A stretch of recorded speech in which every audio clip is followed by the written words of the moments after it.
A man who hasn't spoken his daughter's name in 4 years sits in a dying roadside diner, drinking black coffee with hands that still remember how to kill. He doesn't know that 200 miles south, someone has been photographing a teenage girl who shares his jawline. He doesn't know that an 8-year-old runaway is about to slide into the booth across from him and say 9 words that will burn his entire world to the ground. And he doesn't know that the ghost he buried in a desert 15 years ago just crawled out of its grave. This story will break you. Stay until the very end. You'll understand why. If you're watching right now, hit that like button, drop a comment telling me what city you're watching from, and let's ride. The coffee had gone cold 20 minutes ago, but Cole Mercer hadn't noticed. He sat in the corner booth of a diner called Mabel's that hadn't updated its menu since the Clinton administration. His leather jacket draped across the cracked vinyl seat beside him, his helmet resting on the table like a skull he'd carried in from the desert. Outside, Route 17 stretched empty in both directions under a sky the color of old concrete.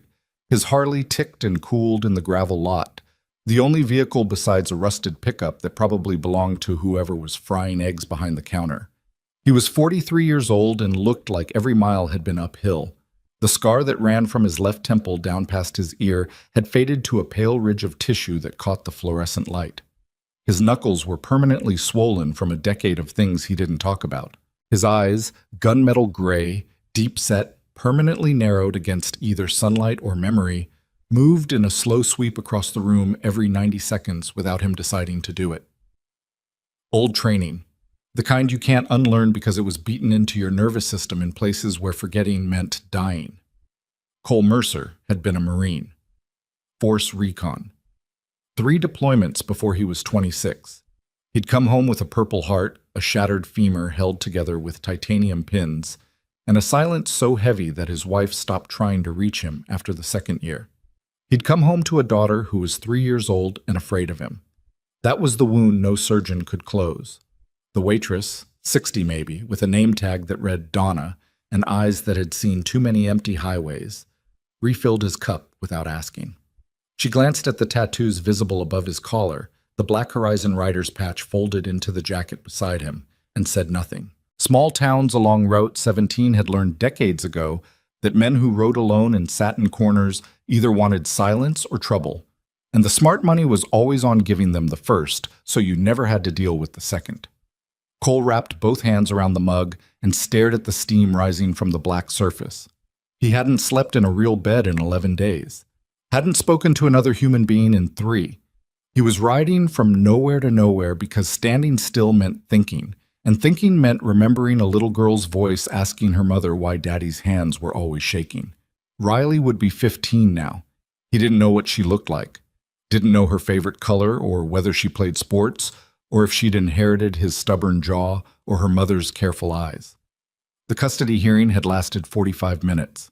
His ex-wife's attorney had introduced the arrest record, the psychiatric evaluation, the incident report from the VA, where Cole had put his fist through a window during a flashback and nearly severed the tendons in his right hand. The judge hadn't even looked at him when she ruled. Full custody to the mother, supervised visitation only, which Michelle had quietly made impossible by moving 3 times in 2 years without forwarding an address.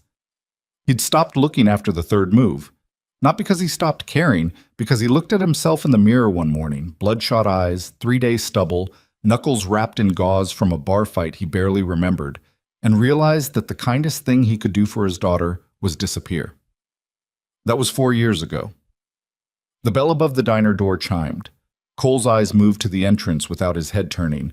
Peripheral scan, automatic, the way a predator tracks movement without revealing attention. A woman in a stained coat walked in, pulling a child by the wrist. The child was small, maybe 8, with tangled brown hair and a bruise on her forearm that was the exact wrong shade of yellow-green. The woman yanked the girl toward a booth near the window, sat her down hard, and walked to the counter without looking back. Cole watched. The bruise was 3 days old. The girl's eyes were too wide, too watchful, scanning the room the same way Cole did, not with training, but with the desperate hypervigilance of a child who had learned that adults were weather systems, unpredictable and violent. She sat perfectly still with her hands folded in her lap, making herself as small as possible. Cole looked away. Told himself it wasn't his business.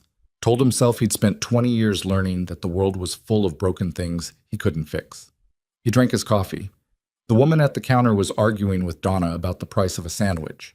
Her voice was sharp and climbing, the kind of escalation that came from whatever chemical was making her pupils too wide for the diner's dim lighting. The argument got louder. Donna's expression went flat. The woman slammed a crumpled bill on the counter and stormed toward the restroom, leaving the girl alone in the booth. 30 seconds passed. The girl slid out of her seat. She moved across the diner with the practiced silence of a child accustomed to not being noticed. No scraping of shoes, no bumping of furniture, just a small shadow gliding between tables until she reached Cole's booth and sat down across from him as if she'd been invited. Cole's hands tightened around the mug. The girl stared at him with enormous dark eyes that held no fear, which was somehow worse than if she'd been terrified. Children who aren't afraid of strangers have usually been failed by every familiar face in their lives. "Wrong booth, kid," Cole said quietly. She didn't move. Her eyes dropped to the Black Horizon rider's patch visible on his jacket, then came back up to his face. She leaned forward across the table. "The man with the snake tattoo asked about your daughter." Cole's entire body went still. Not tense, not startled, still. The way a coiled spring goes still in the instant before it releases. The coffee mug in his hands could have been welded there. His pupils contracted, his breathing dropped to the shallow, controlled rhythm that his body defaulted to in combat. "What did you say?" The girl's voice was barely a whisper. "Two men. At the motel off exit 14. I was sleeping in the truck bed next to theirs. They didn't know I was there." She swallowed. "One of them had a big snake tattoo going up his neck. All black. He kept saying your name, Cole Mercer. He said he needed to find your daughter." The world outside the diner windows hadn't changed. The sky was still gray. Route 17 was still empty. The grease still popped on the flat top behind the counter, and the fluorescent lights still hummed their tired electric hymn. But inside Cole Mercer's chest, something had cracked open like a frozen lake breaking apart in spring. Sudden, violent, irreversible. Only 3 people in the world knew he had a daughter. Michelle, who had changed her last name and her phone number and built a wall of silence between Cole and everything he'd lost. Danny Vickers, his former spotter in Force Recon, who had been killed by an IED outside Fallujah in 2009. And Silas Voss. The name surfaced like a body rising from deep water. Silas Voss, the operative who had served alongside Cole's unit during a classified operation that officially never happened, the man who had accessed their intelligence, sold their positions to the enemy, and disappeared into the chaos while 3 Marines bled out in a burning compound. Silas Voss was supposed to be dead. The official report said he'd been killed in a firefight during extraction, but no body was ever recovered, and in Cole's experience, men without graves had a habit of walking back into your life at the worst possible moment. "What's your name?" Cole asked, his voice careful now, controlled. "Harper." "Harper, where's your family?" The girl looked toward the restroom where the woman had disappeared. The look said everything. That woman was as close to family as Harper had, and she was neither close nor family. "She's not, Harper stopped, reconsidered. The calculation in her eyes was too old for her face. "She watches me sometimes, when she remembers." Cole felt something turn over inside his chest, a hot, sick anger that he recognized because he'd carried it since the day the judge told him he wasn't fit to raise his own child. The system had a name for kids like Harper: foster care, temporary placement, at-risk youth. Names that sounded like solutions but functioned as erasure, turning a living, breathing, terrified child into a case number that could be filed, transferred, lost, and forgotten. "The men," Cole said. "You said there were 2. Harper nodded. The one with the snake was in charge. The other one was younger, scared of him. They had a photograph. She hesitated. "I took it." Cole stared at her. "You took their photograph. They left the truck open. I grabbed it when they went inside." She reached into the pocket of her oversized hoodie and pulled out a creased, slightly bent 4x6 photograph.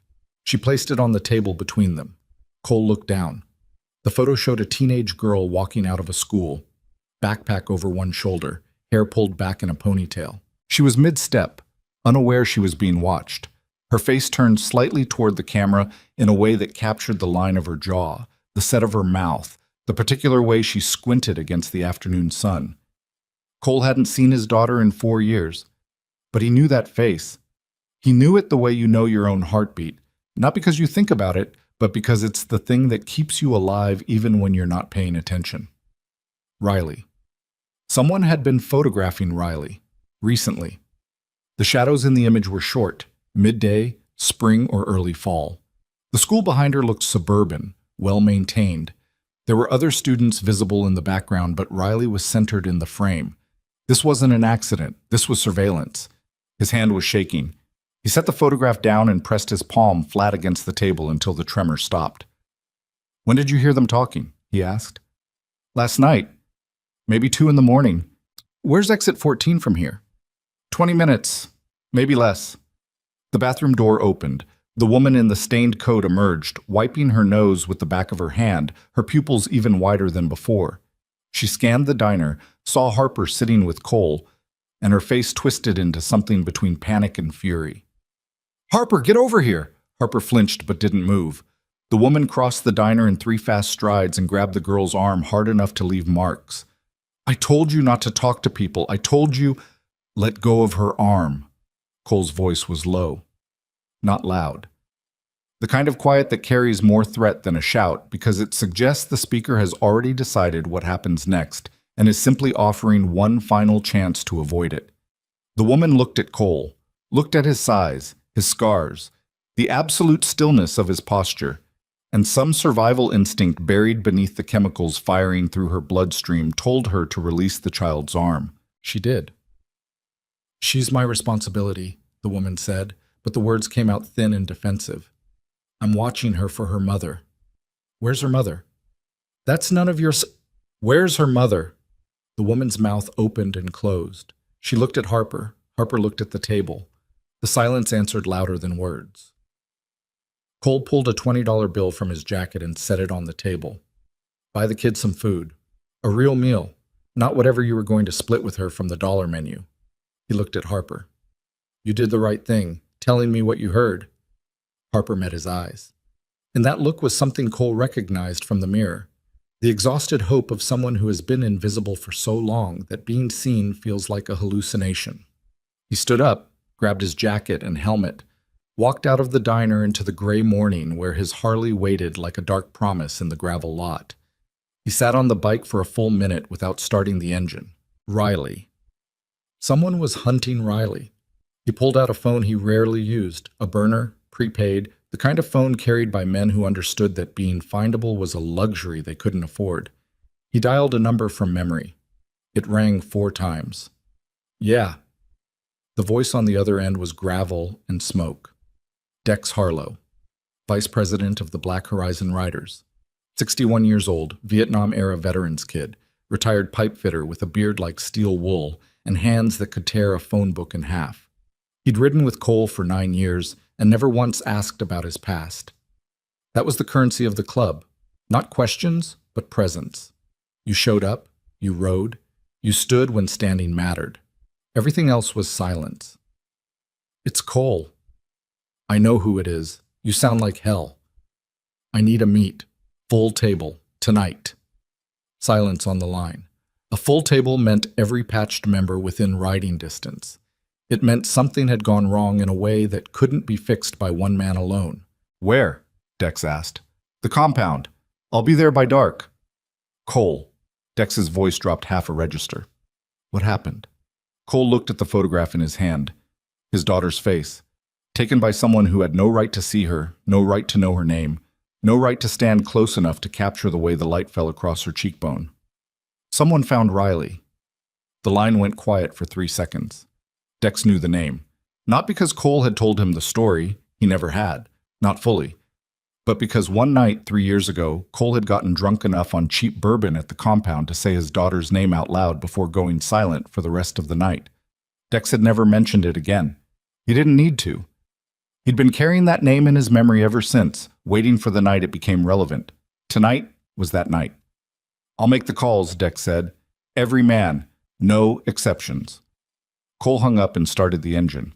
The Harley roared to life beneath him, the vibration traveling up through the frame and into his bones like a second heartbeat, louder and angrier than the one in his chest.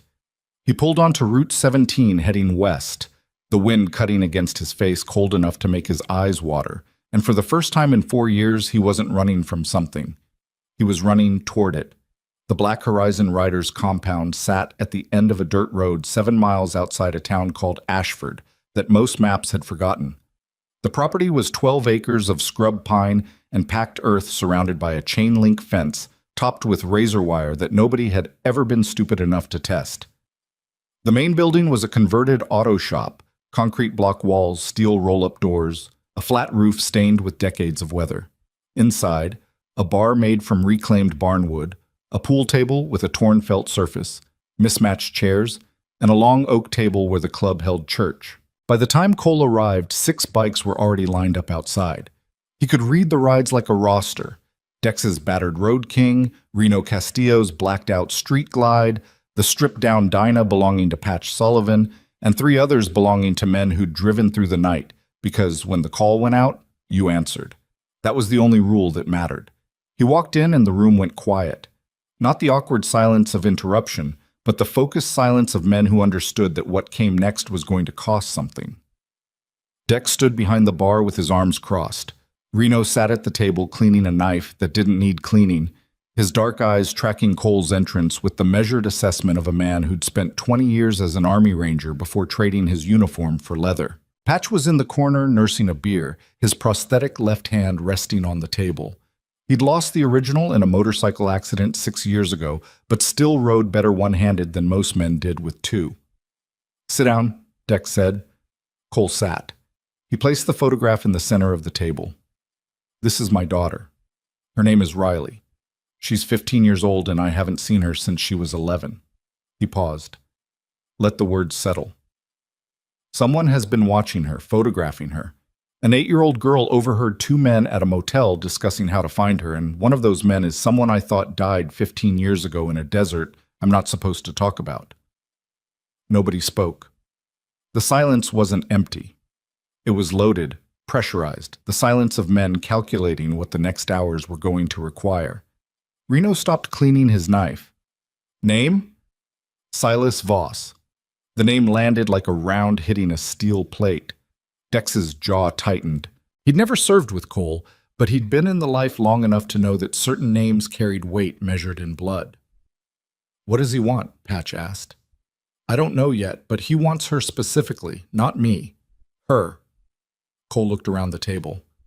"Which means either she has something he needs, or she's leverage for something I haven't figured out." Dex leaned forward. "Where is she?" "I don't know." The admission hung in the air like gun smoke. A father who didn't know where his daughter lived. A father who had voluntarily made himself a stranger to the person who mattered most. Every man at that table understood it, not because they agreed with the choice, but because each of them carried their own version of the same wound. Marriages destroyed by deployments. Children who stopped answering calls. Families that became photographs in wallets that never got opened. "I need to find her before he does," Cole said. "And I need to find her without Michelle knowing I'm looking, because if Michelle finds out I'm anywhere near Riley's life, she'll move again, and I'll lose the trail permanently." Reno slid his knife into its sheath. "What about the girl, the one who heard the conversation?" "Harper, 8 years old, currently with a woman who's chemically incapable of keeping her safe. I saw track marks and pupils the size of dimes." "You left her there?" The question hit Cole like a fist to the sternum, because the answer was yes. He had left her there. He'd left an 8-year-old child in the care of a woman who couldn't care for herself because he had prioritized his own daughter's survival over a stranger's child's safety, and the math of that decision was the kind that corroded your soul no matter which way the numbers fell. "I'm going back for her," Cole said, "but Riley comes first." "Both come first," Dex said quietly. "That's the whole point of this table." It was the closest Dex had ever come to correcting Cole, and the correction landed because it was true. The Black Horizon Riders didn't rank children by blood relation. A kid in danger was a kid in danger, and the Brotherhood existed for the moments when the normal world, with its caseworkers and its judges and its systems built from good intentions and bureaucratic paralysis, failed to do the one thing that mattered, protect the ones who couldn't protect themselves. All right, Cole said. Both. Dex nodded to Reno. Take Patch and one prospect. Go back to that diner. Find the girl. Don't spook the woman. If she runs with Harper, we lose the only witness who can identify Voss. Reno stood without a word. Patch drained his beer and followed. The prospect, a young rider named Watts, who had been sitting against the wall trying not to breathe too loudly, scrambled to his feet and fell in behind them. 3 men walked out into the night, and the sound of their boots on the concrete floor was a kind of language. Steady, deliberate, inevitable. Cole turned to Dex. I need to find Michelle. You know where she was last? Tucson, 2 years ago. But she moves, changes names sometimes. She's terrified of me and she's smart enough to stay gone. She's not terrified of you, Dex said. She's terrified of what comes looking for you. And she's right to be. Cole said nothing because there was nothing to say. The truth was a blade that cut cleanly and left no room for argument. Dex pulled a laptop from behind the bar, an ancient ThinkPad held together with duct tape and stubbornness. I'll make some calls. I know people who find people. But Cole. He waited until Cole met his eyes. When you find Riley, what are you going to say? Whatever keeps her alive. That's not what I asked. Cole stared at the scarred surface of the table. There were cigarette burns and knife marks and water rings from 1,000 beers consumed by men with nowhere else to go. The table was ugly and honest and indestructible, like everything in this room. I don't know what I'm going to say, he admitted. I don't know if she'll even recognize me. Dex nodded slowly. Then figure it out before you're standing in front of her, because walking back into your kid's life after 4 years of silence is the kind of thing you don't get to do twice. You show up wrong, you lose her for good. Cole picked up the photograph. Riley's face, mid-stride, unaware, alive. Somewhere in a town he didn't know, attending a school he couldn't name, living a life he had no part in. And somewhere out there, a dead man was looking for her. Cole slid the photograph into the inside pocket of his jacket, next to his chest, where the warmth of his body would press against the image of the daughter he'd abandoned to protect. He walked outside into the cold night. The compound was quiet, except for the wind moving through the pine trees and the distant rumble of Reno's bike disappearing down the dirt road toward exit 14. Toward Harper. Cole lit a cigarette and leaned against the cinderblock wall. His hands were steady now. Not because the fear had gone. The fear was enormous, a black ocean rising inside his chest, but because the fear had direction.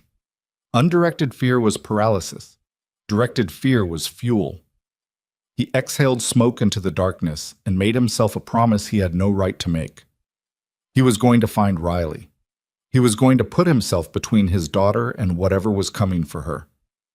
And if Silas Voss was alive, if the ghost from that desert had crawled back into the world with Cole's daughter's photograph in his hand, then Cole was going to finish what should have been finished 15 years ago in a burning compound 7,000 miles from here. He dropped the cigarette and crushed it under his boot. His phone buzzed. A text from Reno. 3 words. Girl is gone. Cole stared at the screen.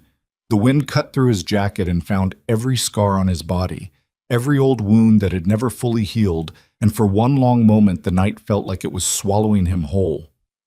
Harper was gone. The only person who could identify the man hunting his daughter had vanished into the dark. And somewhere out there, Silas Voss was already ahead of him. Cole called Reno back within 10 seconds. The line rang once. Talk to me. Diner's dark. Claude, sign up. No cars in the lot. Donna, the waitress, she's still inside cleaning up.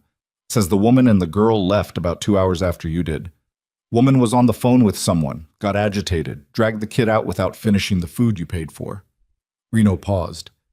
Donna said the woman looked scared. Not high scared, genuinely terrified. Cole pressed his thumb against his temple hard enough to feel the pulse underneath. Which direction? Donna didn't see, but there's a gas station a quarter-mile east with cameras. Patches over there now sweet-talking the night clerk. And the motel? Exit 14? Watts checked it. Room's been cleared. No snake tattoo. No truck. Manager says 2 men checked in yesterday afternoon, paid cash. Checked out around noon today. No names. No plates. Cole closed his eyes. The darkness behind his eyelids was not restful. It was populated with the faces of men he'd failed to save in rooms that smelled like burning diesel and copper. And now his daughter's face had joined them, centered and bright and terrifyingly still. "Stay on it," Cole said. "Find that girl." He hung up and walked back inside. Dex was at the laptop, reading glasses perched on the bridge of his nose, the blue-white glow of the screen casting shadows that made his face look carved from granite. Two other members had arrived while Cole was outside. Birch, a wiry former combat medic who never spoke above a whisper, and Taller, a massive Samoan with sleeve tattoos and a voice like a cello. They sat at the table drinking coffee in a silence that felt like the silence before artillery. "I've got something," Dex said without looking up. "Your ex-wife, Michelle Keller, née Brandt. Current address is a rental property in Cedar Falls, Oregon. Small town. Population 9,000. She's been there 18 months. Works at the county library." He turned the laptop around.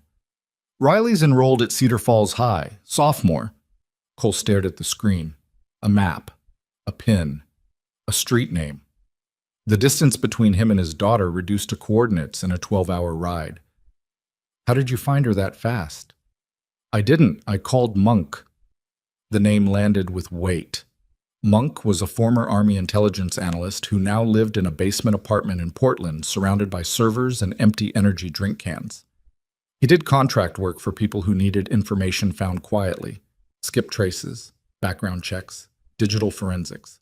He owed the writers a favor from 3 years ago when Patch and Reno had shown up at a bar where two men were trying to break Monk's fingers over a gambling debt. The debt got paid. The fingers stayed intact. Monk never forgot. "He also found something else," Dex said. His voice had changed, flattened, the way a man's voice flattens when he's about to deliver news that will draw blood. "Silas Voss. You said he died in theater." "That's what the report said." The report lied. Monk pulled archived signals intelligence from a leaked DoD database. Voss was extracted by a private military contractor called Meridian Strategic Group 6 hours before the official firefight that supposedly killed him. He was relocated to a black site in Jordan, debriefed for 3 months, then released with a new identity. Dex took off his glasses.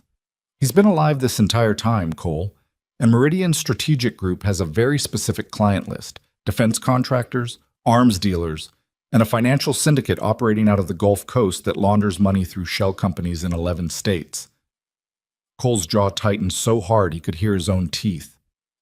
"There's more," Dex said.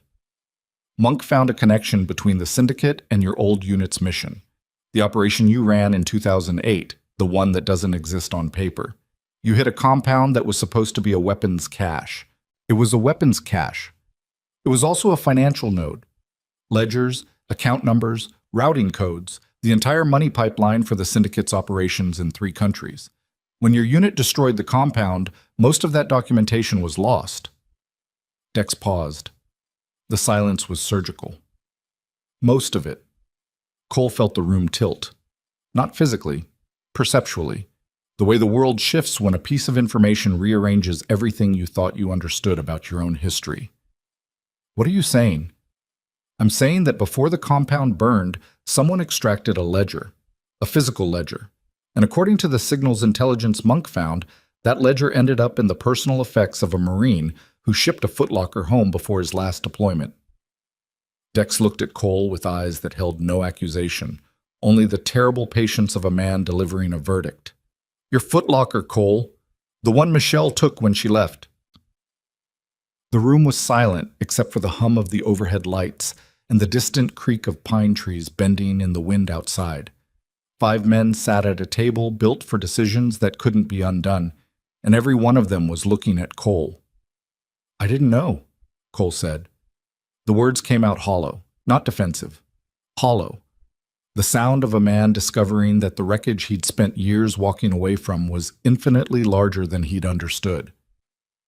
"I packed that footlocker in 90 seconds in a room full of smoke. I grabbed everything, notebooks, maps, gear. I didn't sort through it, You just shipped it home and never opened it again," Dex finished. "Michelle took it when she left. She took everything." which means the ledger has been sitting in your ex-wife's possession for 15 years, and now someone has figured that out. Toller set down his coffee mug with a careful precision that belied his size. Voss isn't hunting the girl, he's hunting the ledger. The girl is how he gets to the ledger, Birch whispered from the corner. He photographs Riley, lets the information leak, waits for Cole to surface and lead him straight to the family. The logic was clean and cruel and absolutely correct. Cole had been played. The photograph wasn't just surveillance, it was bait. Harper overhearing the conversation at the motel wasn't an accident. It was designed. A frightened child carrying a message to a man who couldn't ignore it, triggering exactly the chain of events that Voss needed. Cole panicking, calling the club, mobilizing resources, and ultimately leading every one of them straight to Riley's doorstep. He was doing Voss's work for him. Then we stop, Cole said. We pull back. We don't go to Cedar Falls. You think that matters now? Dex's voice was quiet, almost gentle, which made it worse. If Monk found your ex-wife in 45 minutes, how long do you think it takes Voss with the resources of a military contractor behind him? He doesn't need you to lead him there. He's probably already watching the town. The photograph was insurance, a way to flush you into the open so he could track your movements and confirm the location he already suspected. Cole stood up so fast his chair scraped backward across the concrete floor with a sound like a short scream. He walked to the far wall and pressed both palms flat against the cinder blocks. The concrete was cold. He could feel the texture of every pore and imperfection against his skin, and he focused on that sensation because focusing on it meant he wasn't breaking something. Cole, Dex's voice behind him.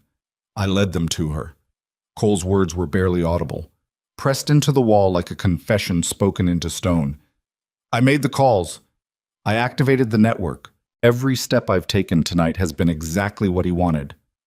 You didn't know. I should have known. That's the whole point. Voss knows how I think. He served with my unit. He watched me operate for 8 months. He knows I can't ignore a threat to someone I love, and he used it. Cole's forehead touched the wall. He used an 8-year-old girl to deliver the trigger because he knew I'd never ignore a child. Birch stood. He crossed the room on silent feet. Combat medics learned to move without sound because their patients were often dying in rooms where noise drew fire, and stood beside Cole without touching him. Self-destruction later, Birch whispered. Daughter now. Cole pushed himself off the wall, turned around. His eyes were dry and his face was locked into the expression that men who'd seen combat recognized as the moment when emotion gets compressed into something harder and more useful, purpose. All right, he said. If he's already watching Cedar Falls, going in loud gets Riley killed. We need to get her out quietly, without Michelle knowing why, and without triggering whatever perimeter Voss has set up. Michelle will call the police the second she sees you, Toller said. There's a restraining order. Expired, Dex corrected, 2 years ago. She didn't renew it, but that doesn't mean she's going to welcome you with open arms. Last time she saw you, you were a wreck. She spent 4 years building a life without you in it. I know what she's spent 4 years doing, Cole said, and the edge in his voice was not anger at Dex. It was the sound of a man being forced to acknowledge a wound he'd cauterized years ago and told himself had healed. Cole's phone rang. Not the burner. His actual phone, the one he kept for club business, the one whose number was known to exactly 11 people. He looked at the screen. Unknown number. He answered. Silence on the line. Not dead silence. Live silence. The kind where someone is listening, breathing, choosing their moment. Hello, Cole. The voice was mid-register, calm, measured, almost pleasant, in the way that a surgeon's voice is pleasant before he tells you what he has to remove.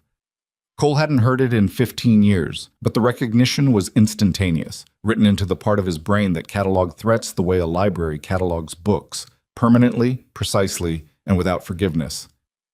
Silas. Dex's head snapped up. Toller's hand moved to his waistband. Birch went perfectly still. You sound tired, Silas said. Long ride? How did you get this number? The same way I got the photograph. The same way I found the girl at the motel. The same way I know you're standing in a converted auto shop in Ashford with 4 of your friends, trying to figure out how to get to Cedar Falls before I do. A pause. You were always good at tactics, Cole. But strategy was never your strength. You react. It's your greatest quality and your greatest flaw. Cole's grip on the phone was white-knuckled. What do you want? I want what you accidentally stole from a burning building 15 years ago. A leather-bound ledger, brown, approximately 200 pages. Contains account numbers, routing codes, and transaction records for an organization that would very much like it returned. I don't have it. I know you don't. Your ex-wife does. Specifically, it's in a military footlocker currently stored in the crawl space beneath a rental house at 414 Birch Lane, Cedar Falls, Oregon. I could simply take it. I've had the location for 3 weeks, but the house has an alarm system. Your ex-wife is home most evenings, and a break-in would generate police attention that my employers prefer to avoid. So you need me to get it for you. I need you to facilitate a quiet exchange, the ledger for your daughter's safety. Simple, clean. No one gets hurt. Cole looked across the room at Dex. The old man's face was unreadable, but his eyes were communicating volumes in a language built from years of writing together through situations where the wrong word meant the wrong outcome. And if I say no, Silas's voice didn't change. That was the most frightening part. Then I stopped being polite about it. I have 3 men in Cedar Falls right now. One of them is parked outside your ex-wife's house. One is sitting in a coffee shop across the street from Riley's school. The third is in a motel room with a very specific set of tools and instructions that he is trained to carry out, whether I give the order or not. The calm never wavered. You have 36 hours. After that, my employer's patience expires, and the approach changes in ways that will keep you awake for the rest of your life. The line went dead. Cole lowered the phone. His arm dropped to his side as if the device weighed 40 pounds. The room was silent with the particular density of silence that follows the detonation of something that cannot be undetonated. He's got men on Riley's school, Cole said, on Michelle's house. Right now. Nobody moved for 3 seconds. Then everybody moved at once. Dex pulled out his own phone and started dialing. Toller was already heading for the door. Birch opened a cabinet against the far wall that contained things the club never discussed with outsiders. We ride tonight, Dex said. Cedar Falls is 11 hours. We take the back highways. No stops longer than fuel. He knows we're coming, Cole said. He told me exactly where he has men positioned. He wants us to come. Then he gets what he wants. The difference is what happens when we get there. Dex's voice had dropped into the register that meant decisions were being made at the level where consequences were accepted in advance. I'm calling the Oregon chapters. Red Creek, Bend, Tillamook. We'll have 20 men in that town by tomorrow afternoon. Dex, don't. The older man held up one hand. Don't tell me this isn't the club's fight. Don't tell me this is personal. The second you sat at this table and put that photograph down, it became everyone's fight. That's what this table is for. That's what the patch means. You don't get to carry this alone because carrying things alone is what put you in this booth tonight. Cole opened his mouth, closed it. The thing about Dex was that his anger looked exactly like his love, steady, immovable, and aimed directly at the thing that needed to hear it most. Toller came back inside. Bikes are fueled. Reno just called. Patch found camera footage from the gas station. The woman's car went east on Route 17 toward Ridgemont. They're following. Harper, Cole said. We'll find her, Toller said. Reno doesn't quit. Cole knew that was true. Reno Castillo had spent 20 years in special operations tracking people through landscapes designed to make tracking impossible. A scared woman in a rusted sedan on American highways was not going to outrun him. But the problem wasn't the woman. The problem was time. Every hour that passed was an hour Voss's men sat in their positions around Cole's daughter, watching, waiting, tightening a perimeter that would eventually close.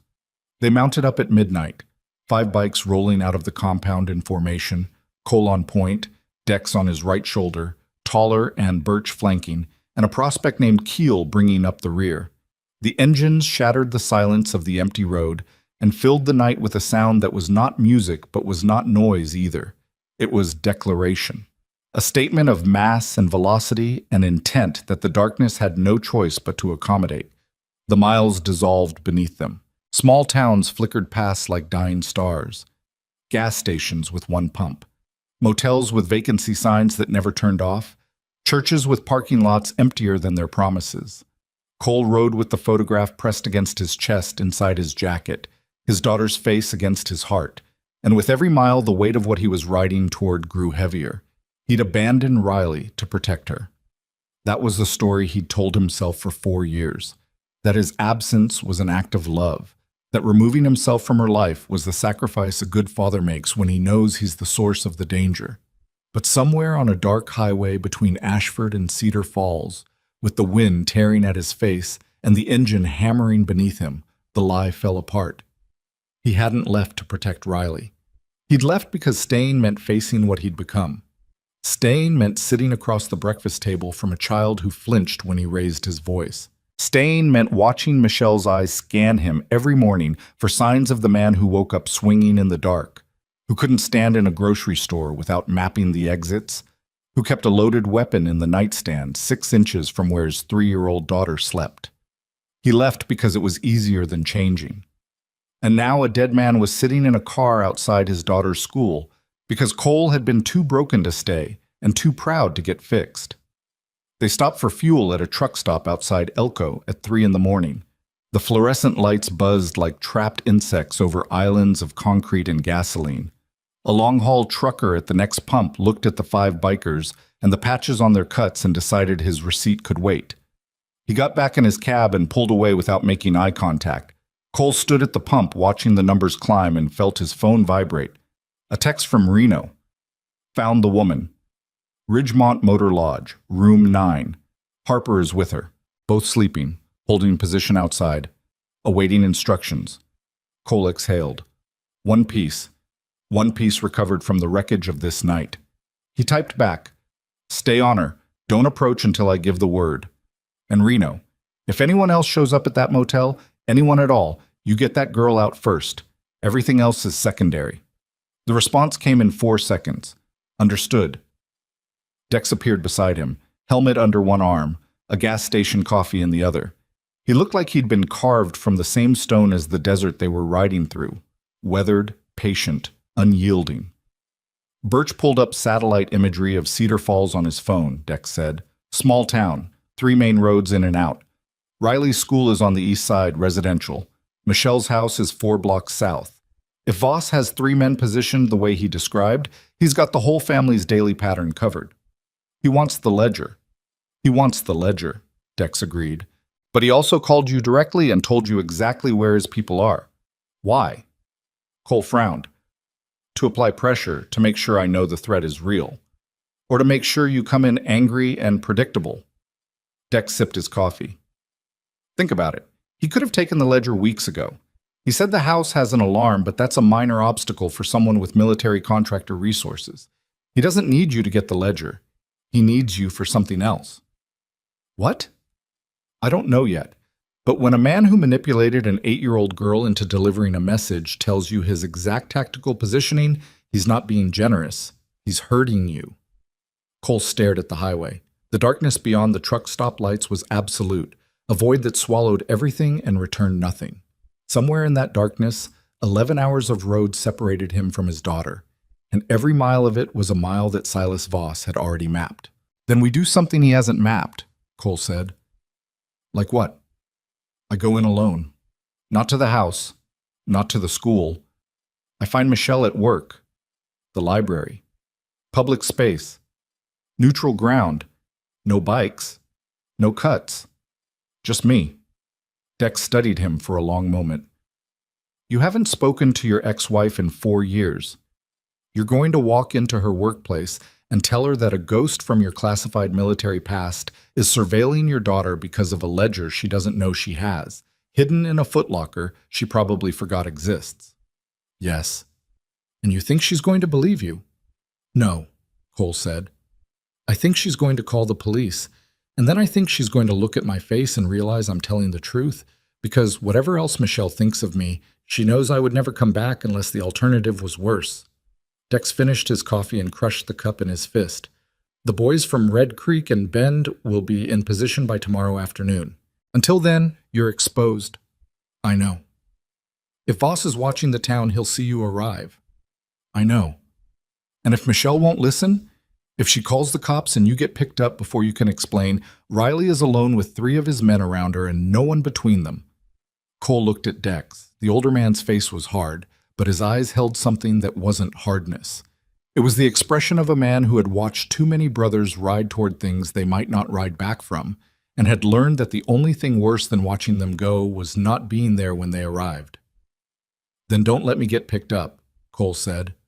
Dex held his gaze for 5 full seconds.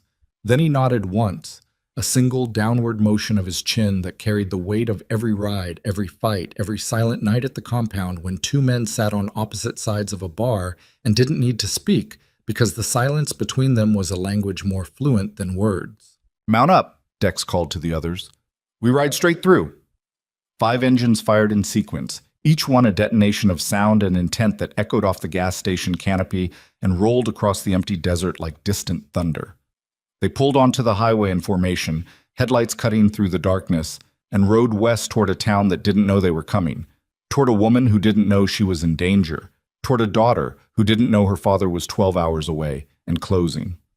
And somewhere ahead of them, ahead of all of them, Silas Voss sat in a rented car on a quiet street in Cedar Falls, Oregon, watching the front door of a house at 414 Birch Lane, and waited with the patience of a man who had already won and was simply allowing the final pieces to fall into place. Cole's phone buzzed one more time as they crossed the state line. An unknown number. A text this time, not a call. 3 words. "Clock is ticking."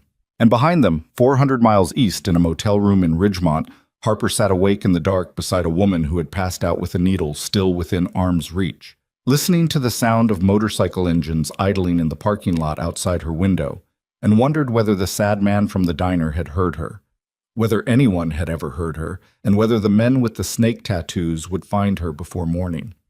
She pressed her back against the headboard and pulled her knees to her chest and made herself as small as possible. She was 8 years old, and she had already learned the most terrible lesson the world teaches its most forgotten children, that being brave doesn't mean someone is coming to save you. It just means you haven't stopped hoping yet. They reached Cedar Falls at 11 in the morning, under a sky that had turned the color of wet ash. Rain was coming. Cole could smell it in the air before the first drops hit, that metallic tang of moisture meeting cold earth, the sky holding its breath before releasing. The town sat in a valley between 2 ridgelines of Douglas fir, its main street lined with brick storefronts and American flags that snapped and twisted in the building wind. It was the kind of town that looked safe from a distance, the kind of town people moved to because they believed geography could solve the problems that psychology could not. Cole had left the others at a rest stop 12 miles east. Dex argued against it for 7 minutes, the longest argument they'd had in 9 years of riding together. But Cole held firm. 5 bikers rolling into a town of 9,000 people would register on every radar in the county, including whatever surveillance apparatus Voss had constructed. One man in a borrowed truck wearing jeans and a flannel shirt with the cuts and patches locked in a saddlebag was invisible. Toller had called a contact in Bend who ran a towing service. The truck was a dented white Ford F-150 with Oregon plates and a cracked windshield, the kind of vehicle that existed in every small-town parking lot in the Pacific Northwest without anyone ever noticing it. Cole parked 2 blocks from the Cedar Falls Public Library at 11:22. He sat in the cab for 4 full minutes, watching the street. A woman pushed a stroller past a hardware store. A teenager on a skateboard kicked his way toward the high school visible at the end of the block.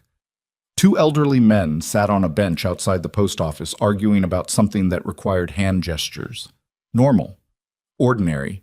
The mechanical rhythm of a town that didn't know it had a disease growing inside its bloodstream. He scanned for Voss's men. He didn't know what they looked like, but he knew what they would feel like. The slight wrongness of a person sitting too still in a parked car. The deliberate casualness of someone reading a newspaper they weren't actually reading. The particular quality of attention that comes from training rather than curiosity. He saw nothing, which meant either they were better than he expected, or they were positioned on Riley and Michelle specifically and hadn't extended their coverage to the library, or they were waiting for him to reveal himself. He got out of the truck. The rain started as he crossed the street, light at first, then harder. The kind of Oregon rain that doesn't build gradually, but arrives fully formed as if someone had turned a valve. By the time he pushed through the library's glass doors, his flannel was dark with water and his boots left wet prints on the carpet. The Cedar Falls Public Library was small. One main room with low shelves, a children's section in the back corner marked by a faded mural of animals reading books, a circulation desk near the entrance, and 3 computer terminals that looked like they'd been donated by a school district that no longer wanted them. Michelle was behind the desk. Cole stopped 3 steps inside the door. She hadn't seen him yet. She was processing returned books, scanning barcodes and stacking hardcovers with the efficient automatic rhythm of someone performing a task they'd done 10,000 times. Her hair was shorter than he remembered.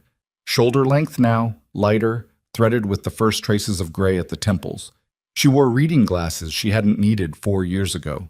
Her hands moved with precision and care. The same hands that had once held his face in a hospital room in Bethesda and whispered that everything was going to be okay while both of them knew she was lying. She looked up. The barcode scanner slipped from her fingers and hit the counter with a sharp plastic clatter that sounded enormous in the quiet room.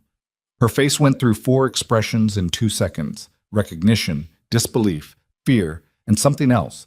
Something that lived beneath the fear like bedrock beneath soil, something she tried to suppress and failed. "No," she said. "Michelle." "No." She held up one hand. Her fingers were trembling. "You don't get to be here. You don't get to stand in my library in my town and—" Her voice cracked. She pressed her lips together so hard they went white. "Get out!" "I can't." "Then I'm calling the police." The restraining order expired. "I don't care. I'll tell them you're harassing me. I'll tell them whatever I need to tell them to make you leave." Cole didn't move.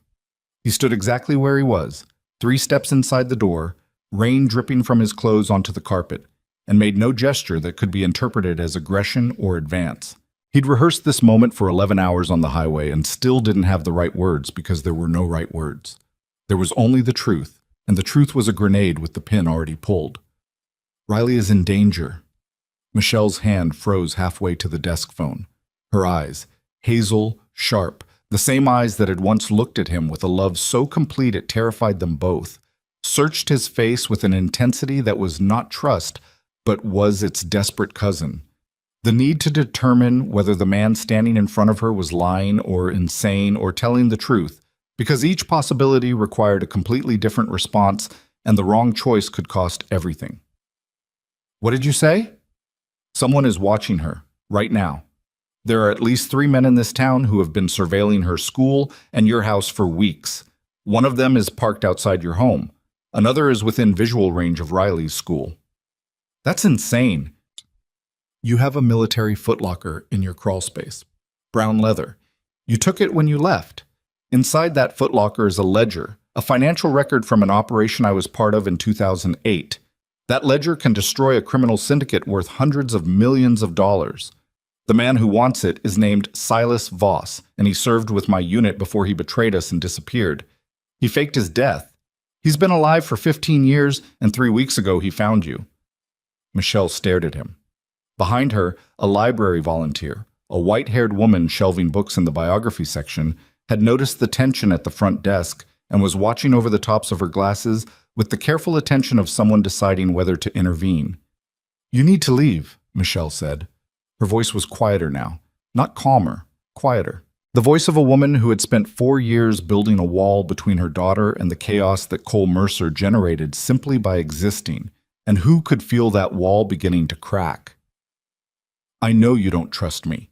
I know I gave you every reason in the world not to, but I need you to listen to me for 5 minutes, and then if you want to call the police, I'll wait right here for them. I won't run. I won't fight. 5 minutes." Michelle's hand hovered over the phone. The seconds stretched.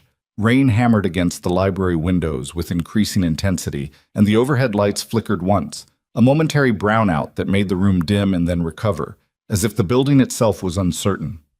She lowered her hand. 5 minutes, and you don't come any closer." Cole told her everything. The diner, Harper, the photograph, the phone call from Voss, the ledger, the syndicate. He told it in flat, declarative sentences stripped of emotion, because emotion would sound like manipulation, and manipulation was the one thing Michelle Keller would never forgive. He gave her facts, dates, names, the clinical precision of a mission briefing delivered to someone who needed to understand the threat landscape without being told how to feel about it. When he finished, Michelle was gripping the edge of the circulation desk with both hands, her knuckles bloodless, her shoulders rigid. The library volunteer had stopped shelving and was openly staring. "The footlocker," Michelle said. "It's been in my crawl space for 6 years. I've never opened it. I thought it was just your gear, your old things. I kept it because—" She stopped. The reason she'd kept it was a sentence she wasn't willing to finish in front of him, and Cole didn't need her to finish it. The keeping itself said everything. "I need it," Cole said. "I need the ledger. If we turn it over to federal investigators, the syndicate collapses and Voss loses his reason to be here." "Federal investigators?" Michelle laughed, a short, brittle sound with no humor in it. When have federal investigators ever done anything except show up after someone's already dead? The bitterness in her voice ran deeper than this moment. Cole recognized it. It was the bitterness of a woman who had called the VA 3 times asking for help with her husband's PTSD and been placed on hold, transferred, given a callback number that rang into voicemail, and eventually told that the wait time for a new patient evaluation was 14 weeks. 14 weeks. A man drowning in his own mind, and the system's response was to schedule the rescue for next quarter. "I have people," Cole said carefully. "They're close. They can—" "Your motorcycle club." Michelle's voice went flat. "Your brothers. The men you chose over your family." "That's not what happened." "Well, that's exactly what happened. You came home from the war, and the only people you could stand to be around were other men who were just as broken as you. You chose the compound over our house. You chose road trips with men who call themselves riders over bedtime with your daughter. And now you're standing here telling me those same men are the solution?" Cole absorbed it the way he absorbed all blows, silently, with his weight centered and his jaw tight. She wasn't wrong. She wasn't entirely right either, but the parts that were wrong were nuances too delicate to argue in a library, while his daughter was being watched by men who would hurt her to access a ledger she didn't know existed. "Whatever happened between us, I'm not here about us. I'm here about Riley." "Riley doesn't know you." The words were delivered with the precision of a scalpel and the intent of a weapon. "She was 11 when you left. She cried for 3 months. She slept in your jacket until it stopped smelling like you. And then she stopped crying and stopped sleeping in your jacket and stopped asking where Daddy went. And that was worse, Cole. That was so much worse than the crying, because the crying meant she still believed you might come back, and the silence meant she'd accepted that you wouldn't." Cole's throat closed. He couldn't swallow. He couldn't breathe. He stood in a small-town library in a borrowed flannel shirt while rain pounded the windows, and his ex-wife took apart the architecture of his self-deception with the exhausted accuracy of someone who'd spent 4 years rebuilding what he'd destroyed. He deserved every word of it, but there wasn't time for it. "Michelle, please. We can do this, all of this, after Riley is safe. Right now I need you to take me to your house so I can get the footlocker, and then I need you to take Riley out of school and leave town until this is over." Michelle opened her mouth to respond. Her phone buzzed on the desk. She looked down at the screen. Her face changed. The blood drained from her cheeks in a single wash of pallor that left her skin the color of old paper. Her eyes widened. Her hand came up to cover her mouth, not a dramatic gesture, but a physiological one, the body's instinctive attempt to keep the scream inside. "What?" Cole stepped forward. "What is it?" Michelle turned the phone toward him with a hand that had gone completely still in the way that only total shock produces. On the screen was a text message from an unknown number. A photograph. Riley. Taken from across a street, walking between classes on a covered walkway at the high school. The image was from today. The same rain that was hitting the library windows was visible in the photograph, and Riley was holding a textbook over her head to shield herself from it. Below the photograph, one line of text: "Ask your husband about the ledger." Cole's vision narrowed. The library, Michelle, the shelves, the flickering lights, everything contracted to a single point of focus. His daughter's face on that screen, unaware, exposed, being watched by someone close enough to see the rain on her skin. "Give me the phone." Michelle pulled it back against her chest. They know where she is. Right now. They're at her school right now. I know. That's what I've been telling you. No. No. You don't understand. Michelle's voice was rising. The library volunteer had retreated behind a shelf. A patron near the computers looked up with alarm. You walked into my town and brought this with you. You brought them here. They were here before me. 3 weeks before me. Because of you. Because of your war and your secrets and your goddamn footlocker that I kept because I was too stupid to let go of the last piece of you. She was shaking now. Not with fear, with a fury so concentrated it was almost thermal. 4 years. 4 years I kept Riley safe. 4 years of no drama, no danger, no men with guns and motorcycles. And you... Michelle, stop. Don't you tell me to... Stop! Cole's voice was not a shout. It was a compression, a single syllable loaded with every decibel of authority that the Marine Corps had drilled into him, and it cut through Michelle's rising panic like a blade through silk. She stopped, not because she wanted to, because the sound demanded it. I'm going to the school, Cole said. Right now. I'm going to get Riley and bring her back here. Then we're going to your house for the footlocker. Then we're leaving this town, all 3 of us. She doesn't know who you are. The sentence hit him like a bullet, not because of its content, he already knew that, but because of how Michelle said it, with exhaustion, with resignation, with the particular weariness of a woman who had fielded her daughter's questions about her father for 4 years and had finally stopped being angry about his absence and started being sad about it, and the sadness was so much heavier than the anger had ever been. Then introduce me, Cole said. He walked out of the library into the rain. It was falling harder now. Curtains of water sweeping across Main Street, turning the gutters into rivers, and the sidewalk into a mirror that reflected the gray sky back at itself. He climbed into the truck and pulled out of the parking space with controlled urgency, not fast enough to draw attention, not slow enough to waste a single second. The high school was 4 blocks east. He drove past it once without stopping, scanning. A 2-story brick building with a front lawn and a flagpole and a student parking lot, half filled with cars that cost less than their insurance. The covered walkway where Riley had been photographed ran along the building's north side, connecting the main structure to a gym annex. He saw the car, a dark blue sedan, late model, tinted windows, parked on the street with a view of the school's main entrance. The engine was running. Cole could see the faint shimmer of exhaust rising from the tailpipe.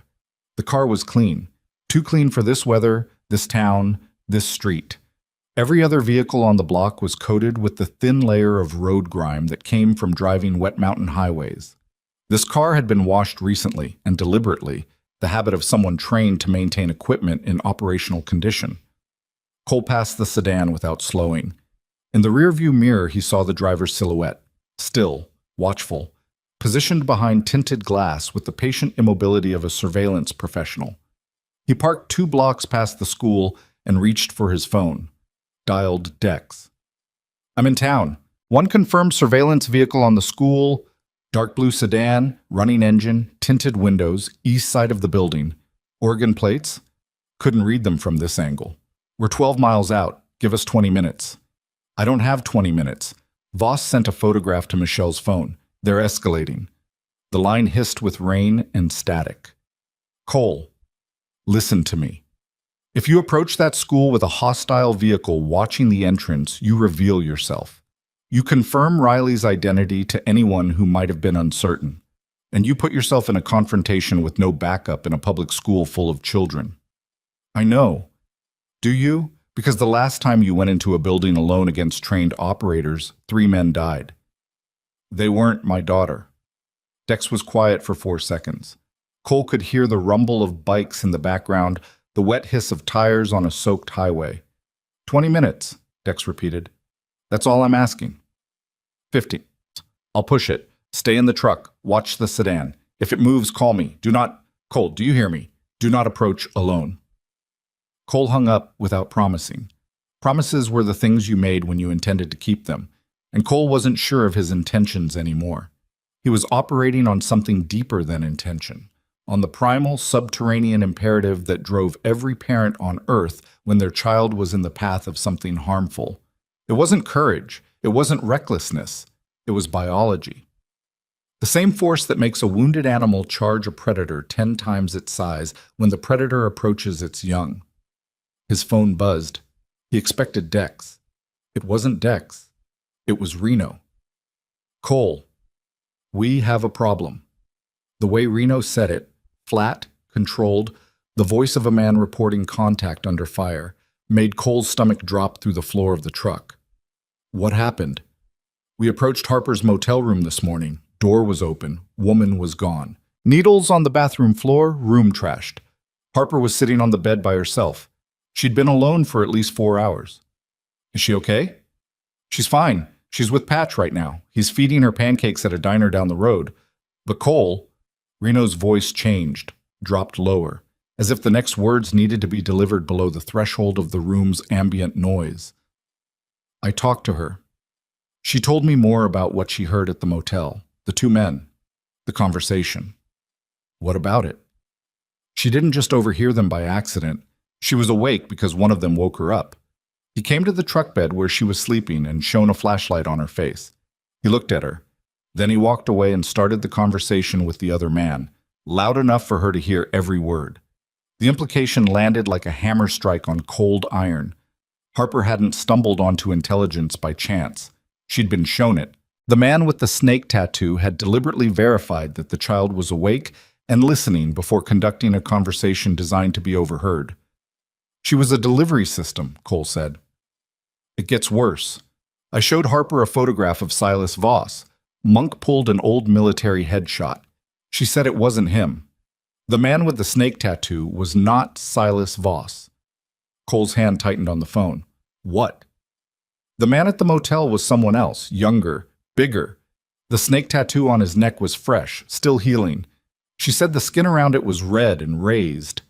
Cole's mind was racing now, recalculating, restructuring the entire tactical picture he'd built over the past 20 hours. If the man at the motel wasn't Voss, then Voss had sent a proxy.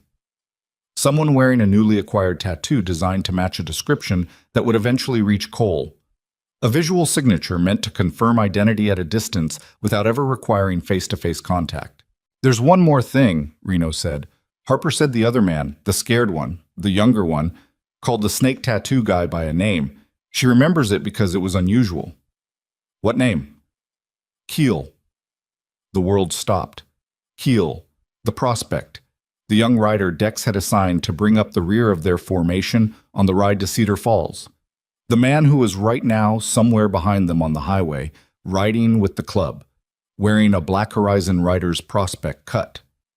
Keel was Voss's man. Cole looked in the rearview mirror. His eyes moved to the wet road behind him, empty in both directions, rain cascading down the truck's rear window in sheets that distorted everything beyond it into shapeless, unreadable motion. Keel had been at the compound when Cole showed the photograph. He'd heard every word of the briefing, Riley's name, Michelle's location, Cedar Falls, the ledger, the footlocker, the address. He'd ridden with them through the night, positioned at the rear of the formation where he could observe everything and report in real time. Voss hadn't just manipulated Cole into revealing Riley's location. He'd planted a man inside the Brotherhood, and that man had been riding behind Cole for 11 hours, feeding Silas Voss every move, every stop, every plan discussed over gas station coffee in the dead of night. Cole's hands gripped the steering wheel so hard the plastic creaked. His vision tunneled. His breathing dropped into the combat rhythm. 4 counts in, 4 counts hold, 4 counts out. The mechanical override his body employed when the emotional circuits threatened to blow. He called Dex. The line rang twice. "Tell me Keel is with you," Cole said. Silence. Then, "He peeled off about 10 minutes ago. Said he needed fuel. Why?" "Because Keel is the snake tattoo from the motel. He's been reporting to Voss since the compound. Every word we said at that table, every plan, every detail, Voss has all of it." The silence on the line was the loudest sound Cole had ever heard. It lasted 3 full seconds and contained within it the complete recalculation of a man who had trusted his own judgment about people for 61 years and had just discovered that his judgment had failed in the one moment when failure was catastrophic. "I vetted him," Dex said. His voice was fractured. Not panicked, Dex didn't panic, but fractured. the way stone fractures under pressure that exceeds its tolerances. 6 months ago, background check, references from the Boise chapter. Everything checked out. Voss had 15 years and military contractor resources to build a legend. 6 months of a prospect patch is nothing. He was at the table, Cole. He heard Michelle's address. He heard about the ledger. I know. He's been gone 10 minutes. If he's on the phone with Voss right now, then Voss knows I'm already in Cedar Falls. He knows the Oregon chapters are mobilizing. He knows our entire tactical approach. Dex's breathing was audible through the phone, heavy, controlled, the breathing of a man pulling himself back from the edge of a rage so vast it could swallow everything. Where are you? Dex asked. 2 blocks from the school, watching a surveillance car. Do not move, we're accelerating, 8 minutes. Cole hung up and stared through the rain-blurred windshield at the high school where his daughter was sitting in a classroom, taking notes, maybe watching the rain, maybe thinking about whatever 15-year-old girls think about on ordinary Wednesday mornings. Friends, homework, music. The persistent question of who she is and who she might become. She didn't know that her father was 2 blocks away in a borrowed truck with his heart hammering against a photograph he'd carried inside his jacket for 20 hours. She didn't know that a man who had betrayed her father's entire unit was orchestrating her kidnapping from a rented car somewhere in this town. She didn't know that the footlocker in the crawl space of her house contained a document worth killing for. She was 15 years old and the world was about to collapse around her. And the only person who could stop it was a man she wouldn't recognize if he walked through her classroom door. The school bell rang, distant, muffled by rain and glass, but unmistakable. Students began pouring out of the building, and the dark blue sedan on the east side of the school started to move. The sedan pulled away from the curb with the measured acceleration of a driver who was not fleeing but repositioning, smooth, deliberate, the kind of movement that came from training rather than panic. It turned left at the intersection and headed north, away from the school, away from the stream of students pouring out of the main entrance with backpacks and umbrellas, and the loud, careless energy of teenagers released from a classroom on a rainy Wednesday. Cole's eyes swept the crowd. He found her in 4 seconds. Riley was walking with 2 other girls along the covered walkway, her textbook still held over her head despite the overhang, laughing at something one of them had said. She wore a green jacket and jeans and sneakers that were already soaked through, and she moved with the loose, unhurried stride of someone who believed the world was basically safe, a belief that Cole had sacrificed everything to preserve and that was about to be destroyed. He got out of the truck. The rain hit him immediately, cold and relentless, plastering his flannel to his chest and running in streams down his face. He crossed the street toward the school with long strides, not running, his eyes locked on Riley while his peripheral vision scanned every parked car, every doorway, every angle of approach that a trained operator would use to close distance on a target. Riley's friends peeled off toward the student parking lot. Riley turned toward the sidewalk, adjusting her backpack strap, and that's when she saw him. She didn't recognize him. Cole watched it happen. Watched his daughter's eyes pass over him the way they would pass over any stranger on a sidewalk, with the brief, disinterested assessment of someone cataloging and dismissing an irrelevant presence. He was 10 feet away, close enough to see the rain on her eyelashes, close enough to see the small scar on her chin from when she'd fallen off a swing set at age 6.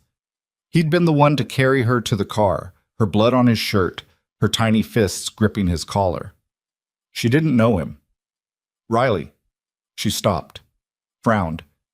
The name coming from a stranger's mouth triggered the automatic caution that schools and parents drilled into children. Don't talk to strangers, don't engage, keep walking. She took a half step back. Who are you? 2 words that weighed more than anything Cole had ever carried, more than his rucksack in Fallujah, more than the flag-draped coffin he'd helped shoulder at Danny Vickers' funeral, more than 4 years of silence and distance, and the carefully constructed lie that his absence was a gift. My name is Cole Mercer. I'm your father. Riley stared at him. The rain fell between them like a curtain of static, and for 3 seconds, neither of them moved. Then something shifted behind her eyes. Not recognition, not yet, but the precursor to recognition. The way you hear a song you haven't heard in years and can't name it, but your body remembers the rhythm before your mind remembers the words. No. She shook her head. My father left. My mom said I know what your mom said, and she was right to say it, but I need you to come with me right now. I'm not going anywhere with you. Riley's voice had gone hard. Not scared, hard. The hardness of a girl who had processed her father's abandonment and emerged from the other side not fragile but armored. I don't know you. You're in danger. There are men watching this school. You sound insane. Riley, please. A car horn. Sharp. 2 blasts. Cole spun. Michelle's silver Honda Civic screeched to a halt at the curb 15 feet away. The driver's door flew open and Michelle was out and running, her shoes splashing through puddles, her face a mask of terror and fury that Cole recognized from the day she'd packed their apartment. The day she'd loaded Riley into a car seat and driven away while Cole stood on the sidewalk watching his entire life disappear around a corner. Get away from her! Michelle grabbed Riley and pulled her behind her body with the ferocity of an animal protecting its young. She turned to Cole with eyes that burned. I told you to wait. The sedan moved, Michelle. It repositioned. That means they're adjusting because they saw something change. Mom? Riley's voice from behind Michelle. Confused, tight. Mom, what's happening? Who is this? Michelle didn't answer. She was scanning the street, her head swiveling, the instincts of a woman who had spent 4 years looking over her shoulder, finally vindicated in the worst possible way. She saw it now, the wrongness Cole had described. The clean car that didn't belong. The figure in a hooded jacket sitting on a bench across from the school's entrance who hadn't moved in the rain. The quiet pressure of being observed by people who were very good at not being seen. Get in the car, Michelle said. Both of you, now. They moved. Riley climbed into the back seat with the stunned compliance of a teenager whose world had just cracked open. Cole folded himself into the passenger seat, his knees pressing against the dashboard, his wet clothes soaking into the upholstery. Michelle reversed out of the spot and accelerated down the street with the controlled urgency of someone who had imagined this scenario in nightmares and was now executing the evacuation plan she'd rehearsed in her head for years. The house, Coley said. We need the footlocker. No. Michelle, I said no. I'm driving to the police station. The police can't help with this. Voss has resources that make local law enforcement irrelevant. By the time they understand the threat, he'll have the ledger or he'll have Riley. Don't say her name like you have the right. The words cut, but Cole absorbed them and kept talking because time was the one currency they couldn't afford to spend on anger. 4 blocks to your house, 2 minutes inside. I get the footlocker, we leave town, and my people handle the rest. Your people. Michelle's hands gripped the steering wheel at 10 and 2, her knuckles bloodless. Bikers. Outlaws. The same men who dropped everything and rode 11 hours through the night because a child they've never met might be in danger. Yes, those men. Michelle turned onto Birch Lane. The street was residential. Single-story houses with small yards and pickup trucks in driveways and American flags hanging limp in the rain. Number 414 was third from the end. White siding, green door, a small porch with a wooden swing that swayed in the wind, and parked across the street, 40 yards east, a black SUV with tinted windows and the engine running. Michelle saw it. Her foot came off the gas. I've never seen that car before. Keep driving. Don't slow down. Go past the house. Michelle's breathing had gone shallow and fast, the hyperventilation of adrenaline surging through a body that had no combat training to channel it. She drove past 414 without stopping, her eyes fixed straight ahead with the desperate rigidity of a woman trying not to look at the thing that frightened her most. Mom, Riley's voice from the back seat. Quiet now. The hardness from the school sidewalk had dissolved into something younger, something that sounded like the 11-year-old girl who had slept in her father's jacket. Mom, I'm scared. I know, baby. It's okay. It wasn't okay. Nothing about this was okay. But parents lie to their children in moments of danger the same way medics lie to wounded soldiers. Not because the lie helps, but because the alternative is a truth too heavy for the person hearing it to carry. Cole pulled out his phone, dialed Dex. Where are you? 3 blocks south. We see the SUV. taller and Birch are circling the block. Michelle's house, 414 Birch. I need a 2-minute window to get inside and get the footlocker from the crawl space. The SUV has 2 occupants, driver and passenger. If they're armed, they're armed. Then you don't go in alone. There's no time for a full approach. Riley and Michelle are in the car with me. Every second we sit here is a second Voss has to tighten the net. Dex was quiet for 2 beats. Cole could hear the bikes, multiple engines, the distinctive rumble of Harleys in formation, close enough that the sound was directional rather than ambient. "We'll handle the SUV," Dex said. "You get 60 seconds from the moment we engage, not a second more." "Understood." "Cole." Dex's voice dropped. "Keel is in the wind. We haven't been able to reach him since he peeled off. Assume Voss knows everything. Approach the house like it's hostile." Cole hung up and turned to Michelle.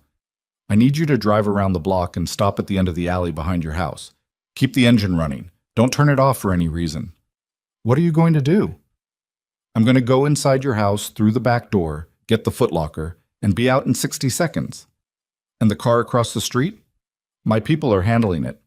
Michelle looked at him. In her eyes was a war between everything she'd spent 4 years believing about Cole Mercer, that he was dangerous, unstable, a threat to the safe world she'd built for their daughter, and the evidence currently surrounding her. Men watching her house, surveillance photographs of her child, a threat so large that the man she'd exiled had ridden 11 hours through the night to stand in her library and beg for 5 minutes. "If anything happens to her, I will never forgive you," Michelle said. "If anything happens to her, I won't be alive for you to forgive." She drove. Cole directed her around the block to the alley that ran behind the row of houses. She stopped at the rear of 414, a wooden fence with a gate, a small backyard with a covered patio and a barbecue grill. Cole looked at Riley in the rearview mirror. His daughter was pressed against the back seat, her arms crossed over her chest, her eyes wide and wet. She was looking at him with an expression that contained fear, confusion, anger, and underneath all of it, buried so deep that only someone who knew her face from birth could find it, a fragile, terrified recognition. She knew him, not his face, not his name, but something deeper, something cellular, something encoded in the shared architecture of their bones and blood, and the particular way they both narrowed their eyes against light. She knew him the way a river knows the mountain it came from, even after traveling 1,000 miles in the wrong direction. "I'll be right back," Cole said. He got out of the car and went over the fence in one motion, hands on the top rail, weight over, boots hitting wet grass on the other side. He crossed the backyard in 4 strides and reached the back door. Locked. He drove his elbow through the glass panel beside the handle, a sharp, contained strike that fractured the glass inward in a web of cracks. He reached through, found the deadbolt, turned it, and was inside. The house smelled like Michelle. Coffee and clean laundry and the faint trace of whatever candles she'd burned the previous evening. The kitchen was small and tidy. Dishes in a drying rack, a school calendar on the refrigerator with Riley's schedule written in Michelle's careful handwriting. Evidence of a life built from the wreckage of the one Cole had destroyed. Functional, organized, deliberately normal. He moved to the hallway, found the access panel to the crawl space in a closet near the front door, pulled it open. The space below was dark, damp, and tight. 3 feet of clearance between the floor joists and the packed earth, lit only by the gray light filtering through a foundation vent. He dropped down. The mud was cold against his forearms as he army crawled forward, scanning the space with his phone's flashlight.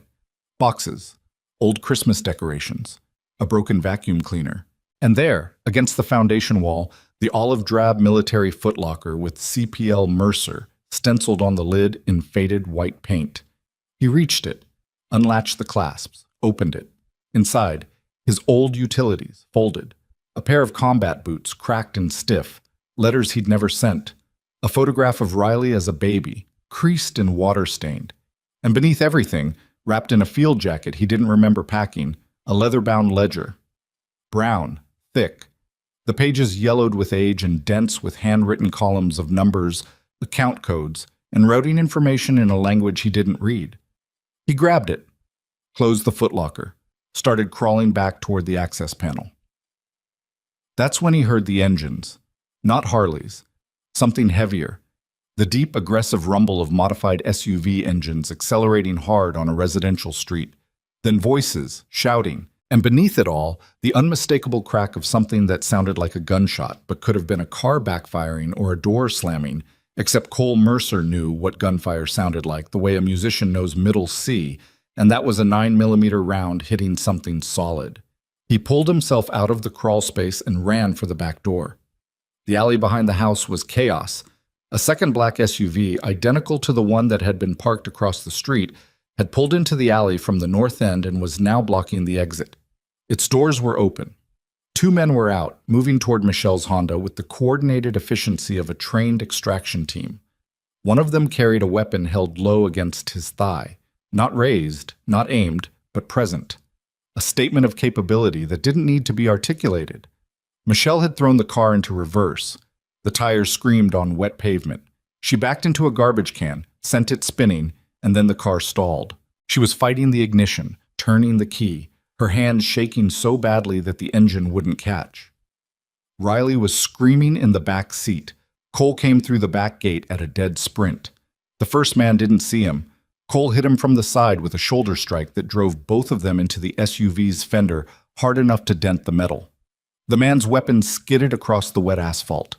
Cole drove his elbow into the man's temple, once, twice, and the body went slack beneath him. The second man turned. He was faster than the first, younger, trained, his weapon coming up in a smooth arc that would end with the muzzle pointed at Cole's center mass. Cole closed the distance before the arc completed, grabbing the man's wrist and twisting with the leveraged precision of a Marine combatives instructor who had taught this technique to 100 recruits and could execute it in his sleep. The weapon discharged into the ground, a flat, sharp crack that echoed off the houses. And then Cole had the man's arm hyperextended and drove him face first into the pavement. The man didn't get up. Cole grabbed Michelle's car door. "Move over." "I can't." "The engine." "Move. Over." Michelle scrambled across the center console to the passenger seat. Cole dropped into the driver's seat, turned the key, pumped the gas once, and the engine caught. He threw the car into drive and accelerated toward the SUV blocking the alley. At the last second, he cut the wheel hard left and threaded the Honda through a gap between the SUV's bumper and a wooden fence. A gap that shouldn't have been wide enough, but was, barely, the mirror on the passenger side tearing off against the fence with a shriek of metal on wood.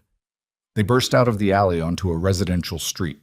Cole turned south, then east, then south again, running a counter-surveillance pattern through Cedar Falls' grid of quiet streets while rain hammered the windshield and Michelle gripped the dashboard and Riley sobbed in the back seat with her hands over her ears.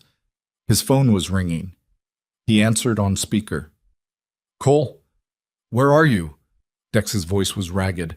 There was engine noise and wind and the sound of Toller shouting something in the background. "East side. Moving south. 2 hostiles down in the alley behind Michelle's house. I have the ledger. We engaged the SUV on Birch. 2 men. They pulled weapons when we approached. Birch caught a ricochet off a car door. It grazed his shoulder, but he's riding. We've got bigger problems." "Tell me." "There's a third vehicle. We didn't see it until it moved. White van. No plates. It pulled out of a side street and it's heading east, toward you." Cole checked the mirrors. Rain, empty streets, no white van. "Not yet." "There's more," Dex said. The Cedar Falls PD just lit up. 2 cruisers heading toward Birch Lane. Someone called in the shots. "How long before they lock down the town?" "Minutes. If we're on bikes when they start stopping vehicles, we're done." Cole's mind was running calculations at a speed that only combat produced. Distances, timelines, choke points, escape routes, the probability matrix of every possible outcome weighed against the single variable that mattered more than all the others combined, Riley's survival. "The steel mill," Cole said. "What?" "The old Cascade Steel Works, south edge of town, closed down 8 years ago. I saw it on the map when we were planning the approach. Chain link fence, main building intact, multiple access points. We regroup there, off the street, out of police attention. And then what? And then we figure out how to end this." "Cole?" "Dex. There is no version of this where we ride out of Cedar Falls on open roads with police scanners active and Voss's people mobile. We consolidate. We use the ledger as leverage. And we end it. Dex was quiet for 3 seconds. In the background, the sound of Harleys, multiple, accelerating, the collective thunder of men who had committed to a course of action that had no exit strategy. Southside Cascade Steel, 15 minutes. The line went dead. Cole drove. Michelle had stopped talking. She sat in the passenger seat with her hands in her lap, her face drained of color, staring straight ahead with the 1,000-yard stare of a civilian who had just experienced the kind of violence that soldiers spend decades trying to forget.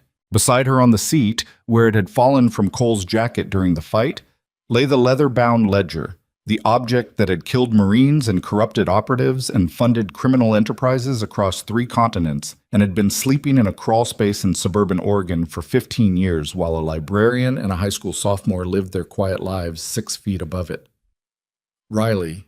Cole's voice was firm but stripped of command, gentle, the voice he'd used when she was 3 and afraid of thunderstorms. Riley, I need you to breathe. The sobbing in the back seat didn't stop, but it changed, from the jagged, hyperventilated crying of panic to the slower, deeper rhythm of a body beginning to process what had happened. I know you're scared. You should be scared, but I'm going to keep you safe. That's the only thing I'm here to do. You left. Riley's voice was raw, broken, the 2 words carrying the accumulated weight of 4 years of unanswered questions. You just left. I know. You didn't even say goodbye. Cole's throat constricted, his vision blurred for a moment, and he blinked hard. Rain on the windshield, not tears. That was the lie he told himself, and it was a necessary lie because if he started crying right now, he would not stop, and his daughter needed a driver, not a confession. I didn't say goodbye because I didn't think I deserved to. That's not an answer. You're right, it's not.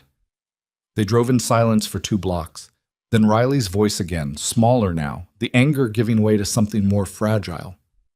Are those men going to hurt us? No? How do you know? Because I'm sitting right here, and I'm not going anywhere. The Cascade Steelworks rose out of the rain like the skeleton of something enormous that had died and been left to decay.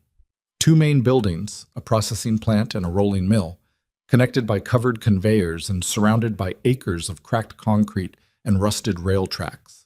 The chain-link fence had been breached in multiple places by weather and trespassers. The windows were broken. The walls were streaked with rust that ran in reddish-brown rivers down the corrugated metal siding. Cole pulled the Honda through a gap in the fence and parked inside the rolling mill, where the roof was still intact and the space was large enough to conceal a vehicle from aerial observation. The building was massive, cathedral-sized, with 30-foot ceilings supported by steel columns and a floor of oil-stained concrete. Abandoned machinery lined the walls like mechanical tombstones. The rain drummed on the metal roof with a sound like 10,000 fingers tapping. 2 minutes later, the bikes arrived. Dex first, then Toller, then Birch, with his left arm hanging slightly lower than his right. The ricochet graze was bleeding through the bandana he'd tied around it. But he was riding, and riding meant functional, and functional was all that mattered. 2 more riders Cole didn't recognize pulled in behind them. Red Creek Chapter, early arrivals from the mobilization Dex had called. They dismounted without introductions and took positions near the building's entrances with the automatic discipline of men who understood that perimeter security wasn't a request.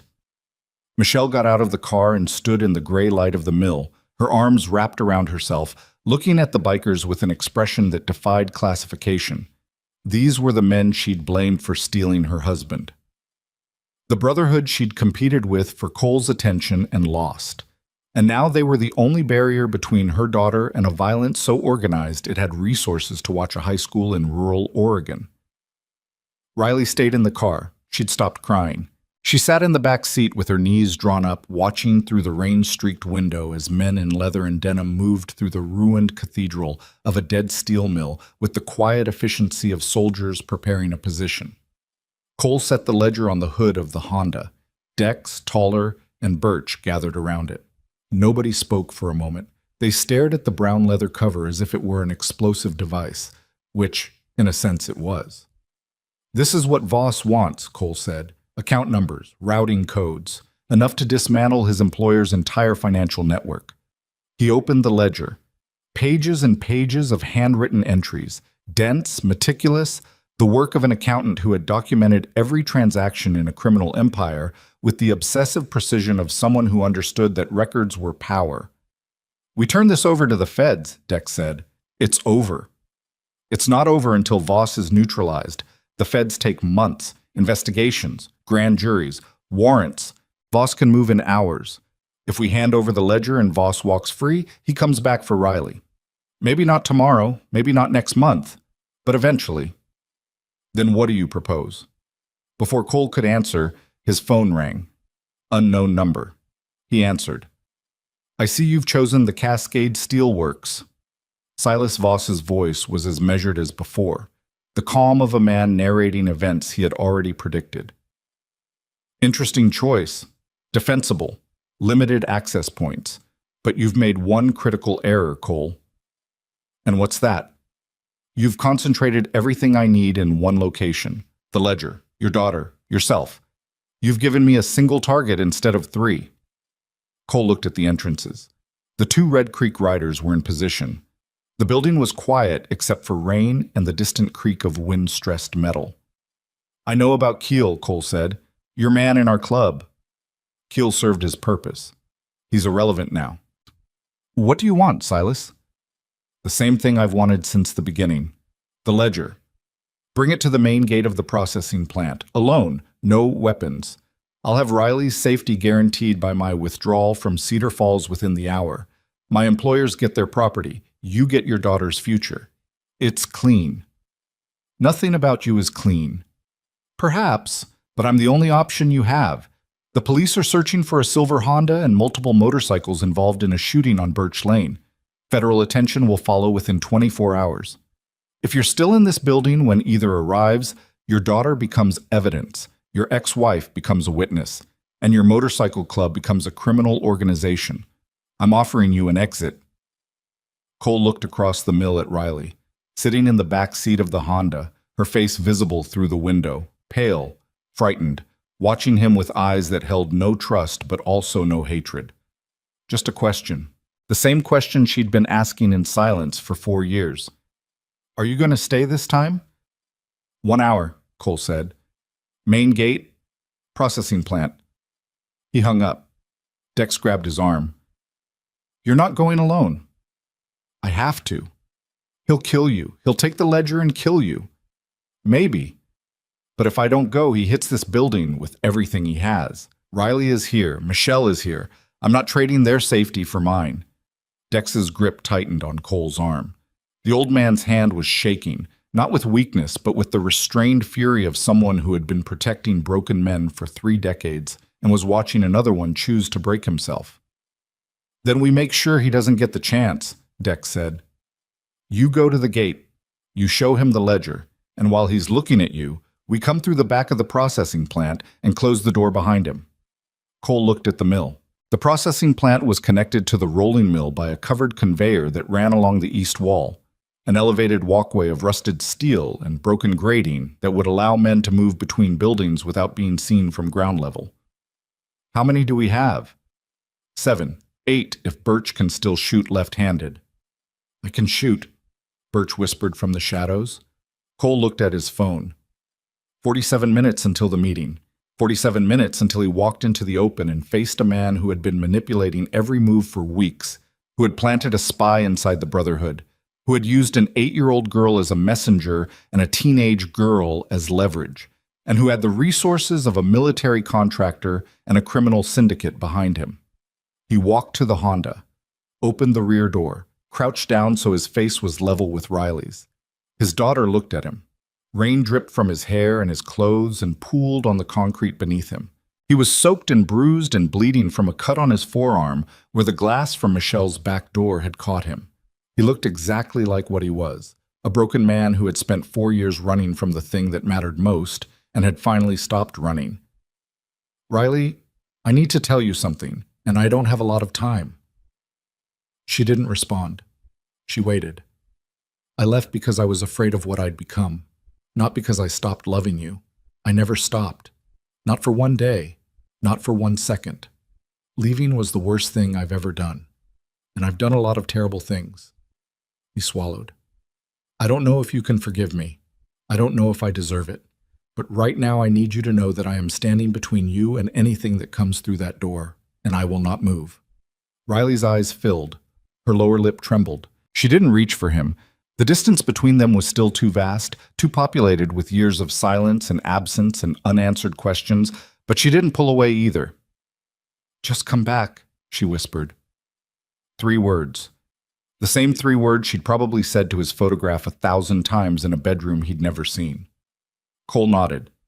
He closed the car door and walked toward the east end of the rolling mill, where the conveyor walkway led to the processing plant, where Silas Voss was waiting with the patience of a man who believed he had already won. The rain intensified. Thunder rolled across the valley, and inside the Cascade Steelworks, 7 men on motorcycles and 1 father with a leather-bound ledger prepared for the confrontation that would determine whether a 15-year-old girl would ever hear her father's voice again. Cole walked through the rain toward the processing plant with the ledger under his arm and every nerve in his body firing at a frequency that made the air itself feel electric. The conveyor walkway groaned beneath his boots, rusted steel grating, corroded bolts, the skeleton of an industrial infrastructure that had once employed 400 people and now served as nothing more than a corridor between 2 monuments to economic collapse. Below him, the factory floor stretched in every direction, a maze of dormant machinery, collapsed catwalks, and pools of rainwater that had leaked through gaps in the roof and gathered in the depressions of the concrete like dark mirrors reflecting nothing. He could hear them behind him, not the riders, who moved in silence along a parallel corridor 1 floor below, but the ghosts of the decisions that had brought him to this steel cathedral. Every wrong turn, every abandoned promise. Every morning he'd woken up in a motel room 2,000 miles from his daughter and told himself that distance was the same as protection. The main gate of the processing plant was a roll-up door the size of a 2-car garage, partially raised, rain pouring in through the gap and pooling on the factory floor in a spreading lake of cold water. Beyond the gate, the mill's front lot was visible, cracked concrete, rusted rail tracks, and a single black SUV parked 30 yards out, with its headlights cutting through the downpour like 2 pale, unblinking eyes. Silas Voss stood 10 feet inside the gate. He was smaller than Cole remembered. That was the first thing that registered, the disconnect between the enormous space this man had occupied in Cole's memory and the physical reality of him. 5'10". Lean, a face that might have been handsome once but had been rearranged by years and violence into something angular and predatory. His eyes were the color of creek water in winter, pale, clear, absolutely empty of warmth. He wore a dark jacket over tactical clothing, his hands visible at his sides, and around his neck, partially covered by his collar, the edge of a tattoo was visible. Not a snake, Cole noticed. Something older. Military. The kind of ink men got in places they weren't supposed to be, marking operations that didn't exist. The snake tattoo had been Keel's costume. Voss had never worn one. "You look tired, Cole." Voss's voice echoed off the steel walls and came back altered, multiplied, as if the building itself were speaking. "You always did push too hard, even in theater. Remember that night outside Ramadi when you carried Vickers on your back for 3 miles because the extraction point moved? You almost died from exhaustion, and I remember thinking, this man doesn't know how to stop."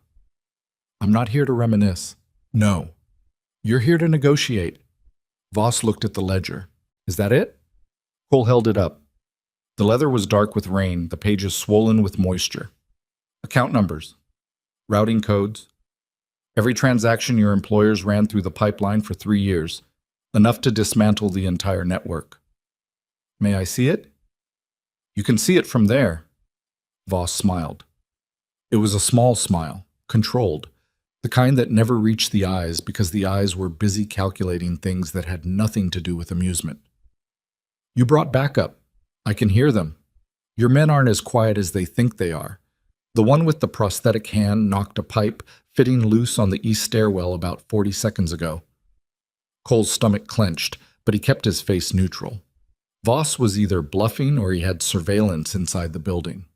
Either way, the plan hadn't changed. Cole was the magnet. The riders were the jaw of the trap. The only variable was timing. "I have 3 men outside," Voss said. 2 more in vehicles on the access road. "But I'm going to be transparent with you, Cole, because transparency serves my interests right now. I don't want to fight. A fight creates noise, attention, forensic evidence. My employers want the ledger recovered cleanly. Bodies complicate clean recoveries. Then take it and leave. It's not that simple anymore. Your ex-wife has seen my vehicles. Your daughter can identify the men who approached her school. The 8-year-old girl, Harper, can describe the operative I sent to the motel. Witnesses are complications." Cole's blood went cold. Not from the rain. From the clinical, antiseptic way Voss used the word complications, as if the lives of a librarian, a teenager, and an 8-year-old child were logistical problems to be solved with the same dispassionate efficiency as a supply chain disruption. "They don't know anything," Cole said. "Michelle doesn't know what's in the ledger. Riley doesn't know it exists. Harper heard a conversation she can't contextualize. My employers don't operate on reasonable assessments of risk. They operate on zero tolerance." Voss took one step forward. "Which is why I'm offering you an alternative. The ledger, plus your silence, plus your family's relocation under new identities. I have the resources to make all 3 of you disappear.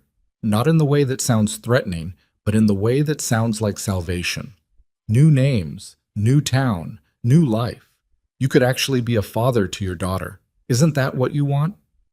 The offer hung in the air between them, glittering with the false beauty of something designed to be irresistible. A new life. A chance to start over with Riley. No past. No footlocker.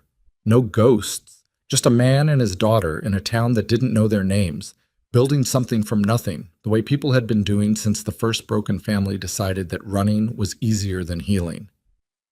Cole looked at the ledger in his hands. He thought about the men who had died in that compound in 2008. 3 Marines whose names were on a wall in Washington, but whose faces lived only in the memories of the men who'd served beside them. They died because Silas Voss had sold their positions to the enemy for money that eventually flowed through the accounts documented in this ledger. Every number on every page was underwritten in blood. "No," Cole said. Voss's expression didn't change. "Think carefully." "I don't need to. You sold out my unit. 3 men died. Danny Vickers died because you gave their coordinates to people who turned a compound into a crematorium. This ledger is going to federal investigators, and when it does, your employer's network burns to the ground the same way that Compound did.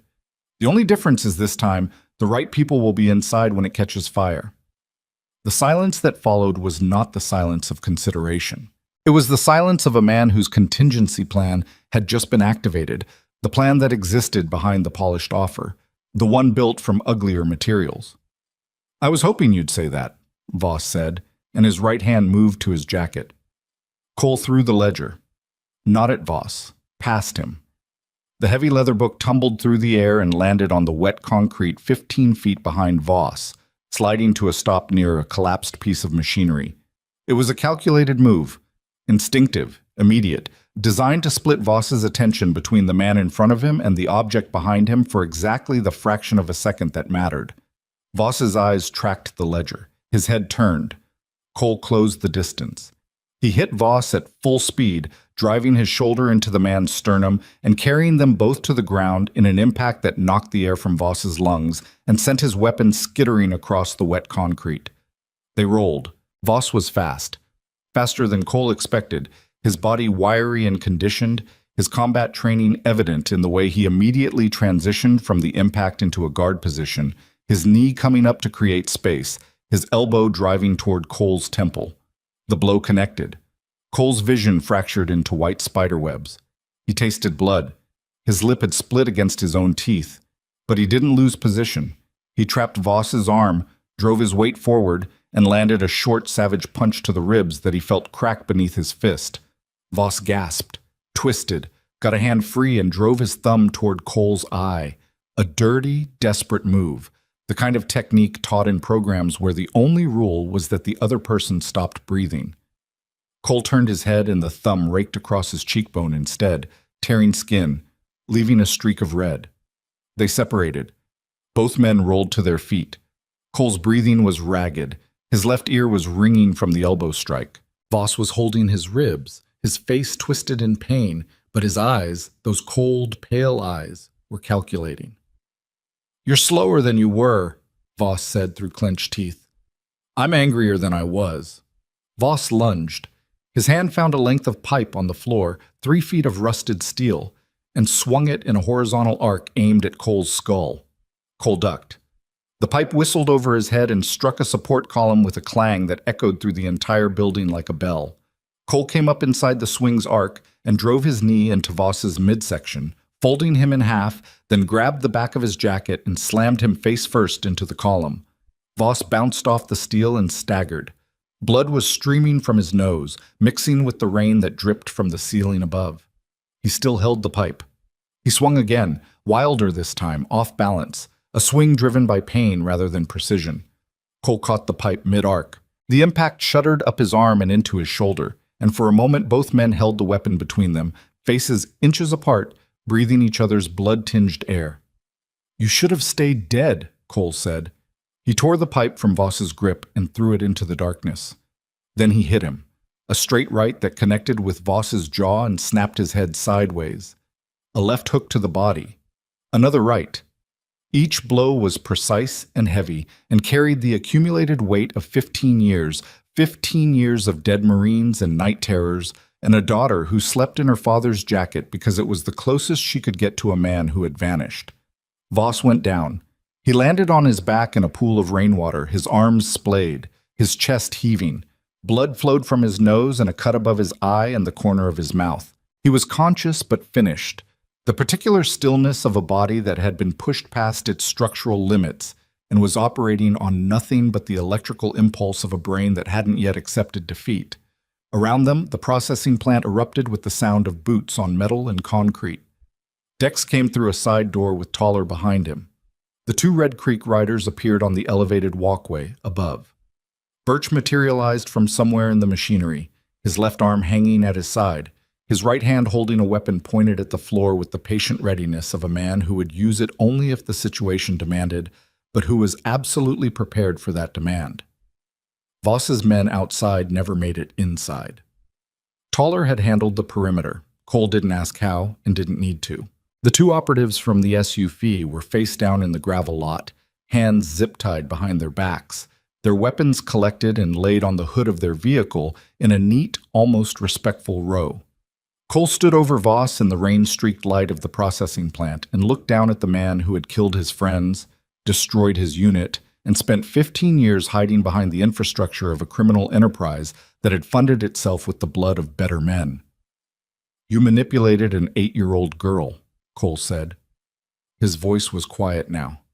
Not calm, exhausted. The exhaustion that follows violence, when the adrenaline recedes and leaves behind a body that feels like it's been hollowed out and filled with sand. "You woke her up in a truck bed and made sure she heard your man say my name. You used a child as a messenger because you knew I'd never ignore a frightened kid." Voss coughed. Blood spattered his chin. "It worked." "Yeah, it worked. You flushed me out. You tracked my movements. You planted a man in my club. You surveilled my daughter for 3 weeks, and now you're lying in a puddle in a dead factory with 3 broken ribs and no extraction." Cole crouched down. "Was it worth it?" Voss looked up at him with eyes that were no longer calculating. The calculation had been replaced by something raw. Not remorse, not yet, probably never, but the bleak acknowledgement of a man who had played every card in his hand and come up short. "The syndicate will send others," Voss said. "Let them. The ledger goes to federal investigators tomorrow morning. By the time their next team arrives, there won't be a syndicate to work for." Voss closed his eyes. The fight was over. Not just this fight, all of it.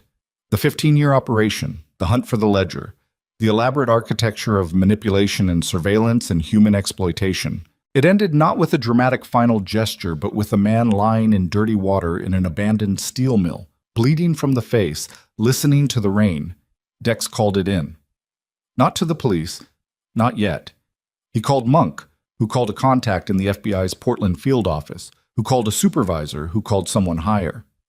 Within 90 minutes, 3 unmarked federal vehicles rolled through the gates of Cascade Steelworks, and a team of agents in windbreakers and body armor took custody of Silas Voss and his remaining operatives with the efficient impersonality of people who processed human wreckage for a living. Cole handed the ledger to a senior agent, a woman in her 50s with short gray hair and the weathered skepticism of someone who had spent decades being lied to by everyone and trusted nothing except evidence. She opened the ledger, scanned 3 pages, and her eyebrows rose a fraction of an inch, the only indication of surprise she would allow herself. "This is real?" she asked. "It's real." "Where did you get it?" "From a crawl space in suburban Oregon. It's been there for 15 years. She looked at him, looked at the bikers standing around the factory floor in their leather and denim soaked with rain, some of them bleeding, all of them silent. She looked at the zip-tied operatives being loaded into federal vehicles. She looked at the battered Honda Civic parked inside the rolling mill, where a woman and a teenage girl sat waiting for someone to tell them the world was safe again. "I'm going to need statements from everyone," she said. "You'll get them. Tomorrow. Tonight would be preferable."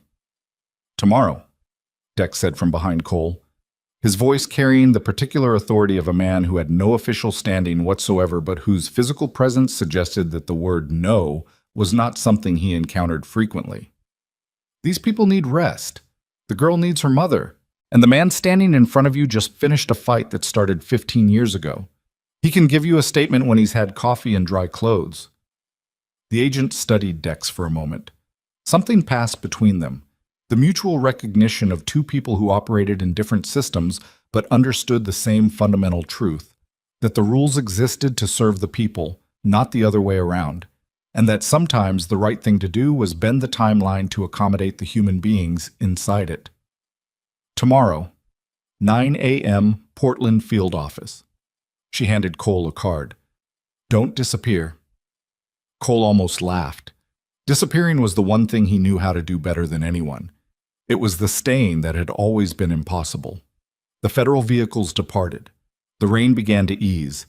The sky, which had been the color of steel all day, started to lighten at the western edge where the sun was setting behind clouds that were thinning for the first time in hours. A pale, diffused glow spread across the valley.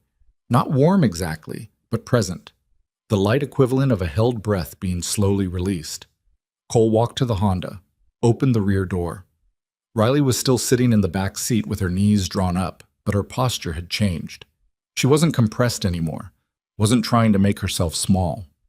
She was sitting upright, her eyes open, her face marked with the residue of tears, but no longer actively crying. She looked at him the way you look at a landscape after a storm has passed, cautiously, as if assessing what's been damaged and what's survived. "Is it over?" she asked. "It's over." She nodded. Then she did something that Cole had imagined 10,000 times in 10,000 motel rooms across 10,000 empty miles and had never believed he would actually experience. She reached for him. Not a hug. Not yet. She extended her hand across the distance between them, palm up, fingers open, a gesture that was simultaneously an offering and a test. A bridge built from the child's side of the canyon, fragile and provisional, capable of bearing weight only if the person on the other side understood that this was the most it could be right now, and that asking for more would break it. Cole took her hand. Her fingers closed around his. Her grip was strong, stronger than he expected. The grip of a girl who had spent 4 years learning to hold herself together, and who was now, for the first time, allowing someone else to help carry the weight. They didn't speak. They didn't need to. The contact said everything that words would only diminish. Michelle stood by the car's hood, watching. She didn't interfere. Her face held an expression that was not forgiveness. Forgiveness was too large and too complex to arrive in a single moment in a ruined factory. But it was its precursor. The willingness to consider the possibility that the man she'd exiled was not the same man who had returned. Dex appeared beside Michelle. He didn't introduce himself. He didn't explain who he was, or what the club was, or why 7 men had ridden through the night and fought in the rain for a family they'd never met. He just stood there, solid, weathered, present, and after a moment Michelle looked at him and said, "Thank you." Dex nodded once. "That's what we do." It was the truest thing anyone said all day. They left Cascade Steelworks as the last light faded. The riders escorted Michelle's Honda to a motel in Bend. Not a roadside wreck, but a clean, well-lit place with a functioning lock and a night manager who didn't ask questions about the 7 motorcycles that parked in a protective semicircle around a silver Honda Civic. Dex paid for 3 rooms with cash and told the manager that these people were not to be disturbed for any reason short of the building catching fire. Cole sat in the motel parking lot while Michelle and Riley went inside. He sat on the curb with his elbows on his knees and his head bowed and let the last hour drain out of him, the way water drains from a wrung cloth. Slowly, painfully, leaving behind a fabric that was thinner than before, but cleaner. Birch sat beside him. The medic had properly bandaged his arm now. Toller had butterfly-stitched the graze at the steel mill with hands that were surprisingly delicate for a man his size. Birch pulled a cigarette from his jacket and offered one to Cole. They smoked in silence for 2 full minutes. "Reno called," Birch whispered. "Harper's safe. She's with him and Patch at a diner in Ridgemont. Ate 4 pancakes and fell asleep in the booth." Cole exhaled smoke toward the dark sky. "What happens to her?" "Reno's already working on it. The woman, her temporary guardian, has 3 outstanding warrants. County's going to pull Harper from her custody. Reno knows a family in Boise. Good people. Ryder's extended network. They've fostered before. She's 8 years old and she saved my daughter's life." Birch said nothing. He didn't need to. The weight of that sentence was self-supporting. The motel room door opened. Riley stood in the doorway, backlit by the warm yellow light of the room behind her. She was wearing clean clothes, something Michelle had packed in the Honda before they fled, and her hair was damp from a shower. She looked like what she was, a 15-year-old girl at the end of the longest day of her life, standing on the threshold between the world she'd known and the world that was taking its place. "Mom says you can come inside," Riley said. "If you want." Cole looked up at her. The parking lot lights caught the planes of her face, his jaw, Michelle's eyes, a combination that belonged to neither of them, and both of them, and was entirely, irreplaceably her own. "Yeah," he said. "I want." He stood up, crushed the cigarette under his boot, walked toward the door where his daughter was waiting. He didn't know what the next days would bring. There would be federal statements and legal proceedings, and the slow, grinding machinery of justice that would take the ledger and turn it into indictments and arrests, and the systematic dismantling of an empire built on blood money. There would be conversations with Michelle, difficult, honest, unsparing conversations that would excavate years of pain and silence and determine whether 2 people who had once loved each other could build something functional from the ruins. There would be therapy, for him, for Riley, maybe for both of them together. The kind of work that couldn't be done on a motorcycle or in a bar or at a table surrounded by men who understood your wounds but couldn't heal them. And there would be Harper. 3 weeks later, Cole rode to Boise with Reno and Patch. They pulled up to a small house on a quiet street where a couple named Davis stood on the front porch with the nervous, hopeful expression of people who had opened their home to a child they'd never met and were about to discover whether that child would let them in. Harper sat on the porch swing between them, wearing new clothes and shoes that fit, and an expression that Cole recognized from his own mirror on the mornings when the nightmares hadn't come, and the world felt, briefly, like a place where it was possible to start over. She saw Cole and ran. She hit him at full speed, her arms wrapping around his waist with a ferocity that nearly knocked him backward, her face pressed into his jacket, and for a long moment neither of them spoke because the language of survival is not verbal. It is physical. It is presence. It is the simple act of showing up for someone who has been taught by the world that no one ever will. "You came back," Harper said into his jacket. "I came back." She looked up at him. "Are the bad men gone?" "They're gone." "All of them?" "All of them." She nodded with the gravity of a child who understands more than any child should have to and who has decided, against all evidence, to believe in the possibility that the world contains people who keep their promises. She let go of Cole and walked back to the porch, where the Davis couple waited with a patience that was itself a form of love, the willingness to let a wounded child approach at her own speed, in her own time, without pressure or expectation. Cole watched her go. Reno stood beside him, arms crossed, his dark eyes following Harper as she climbed the porch steps and sat back down on the swing. "She's going to be okay," Reno said. "How do you know?" "Because she's brave enough to let people in. That's the hardest part. Everything after that is just time."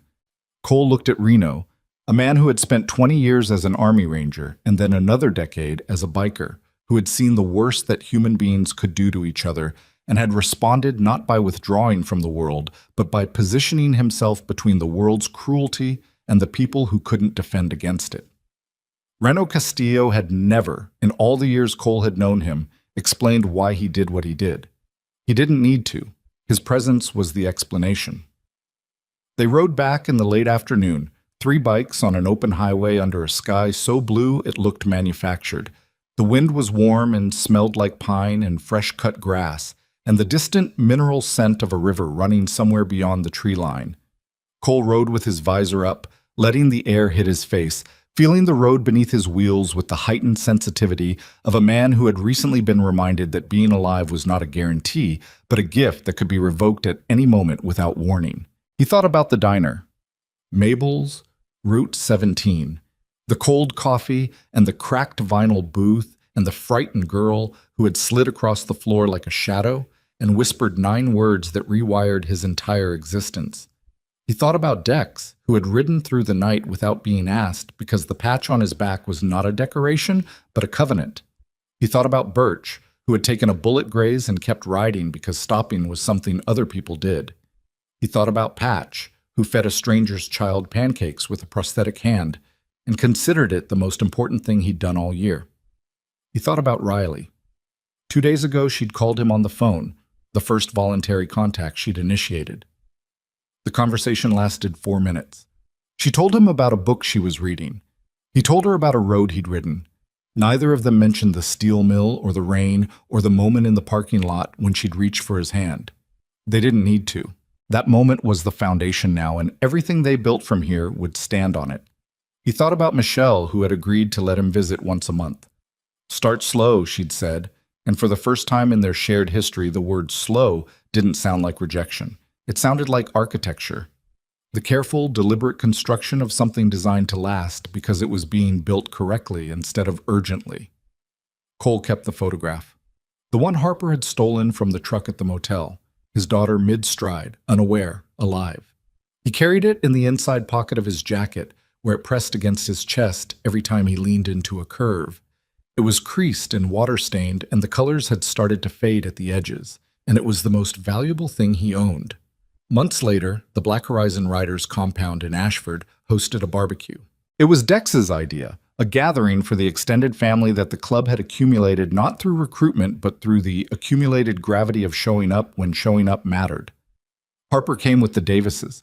She was taller now, and her hair was brushed, and she wore a jacket that fit. Riley came with Michelle, the first time Cole's ex-wife had voluntarily entered a space populated by the men she'd once blamed for stealing her husband. She sat at the long oak table in the main room, the same table where Cole had laid his daughter's photograph months earlier, and drank coffee and said very little and watched the men around her with an expression that was slowly, grudgingly, rearranging itself into something that wasn't quite trust, but was no longer its opposite.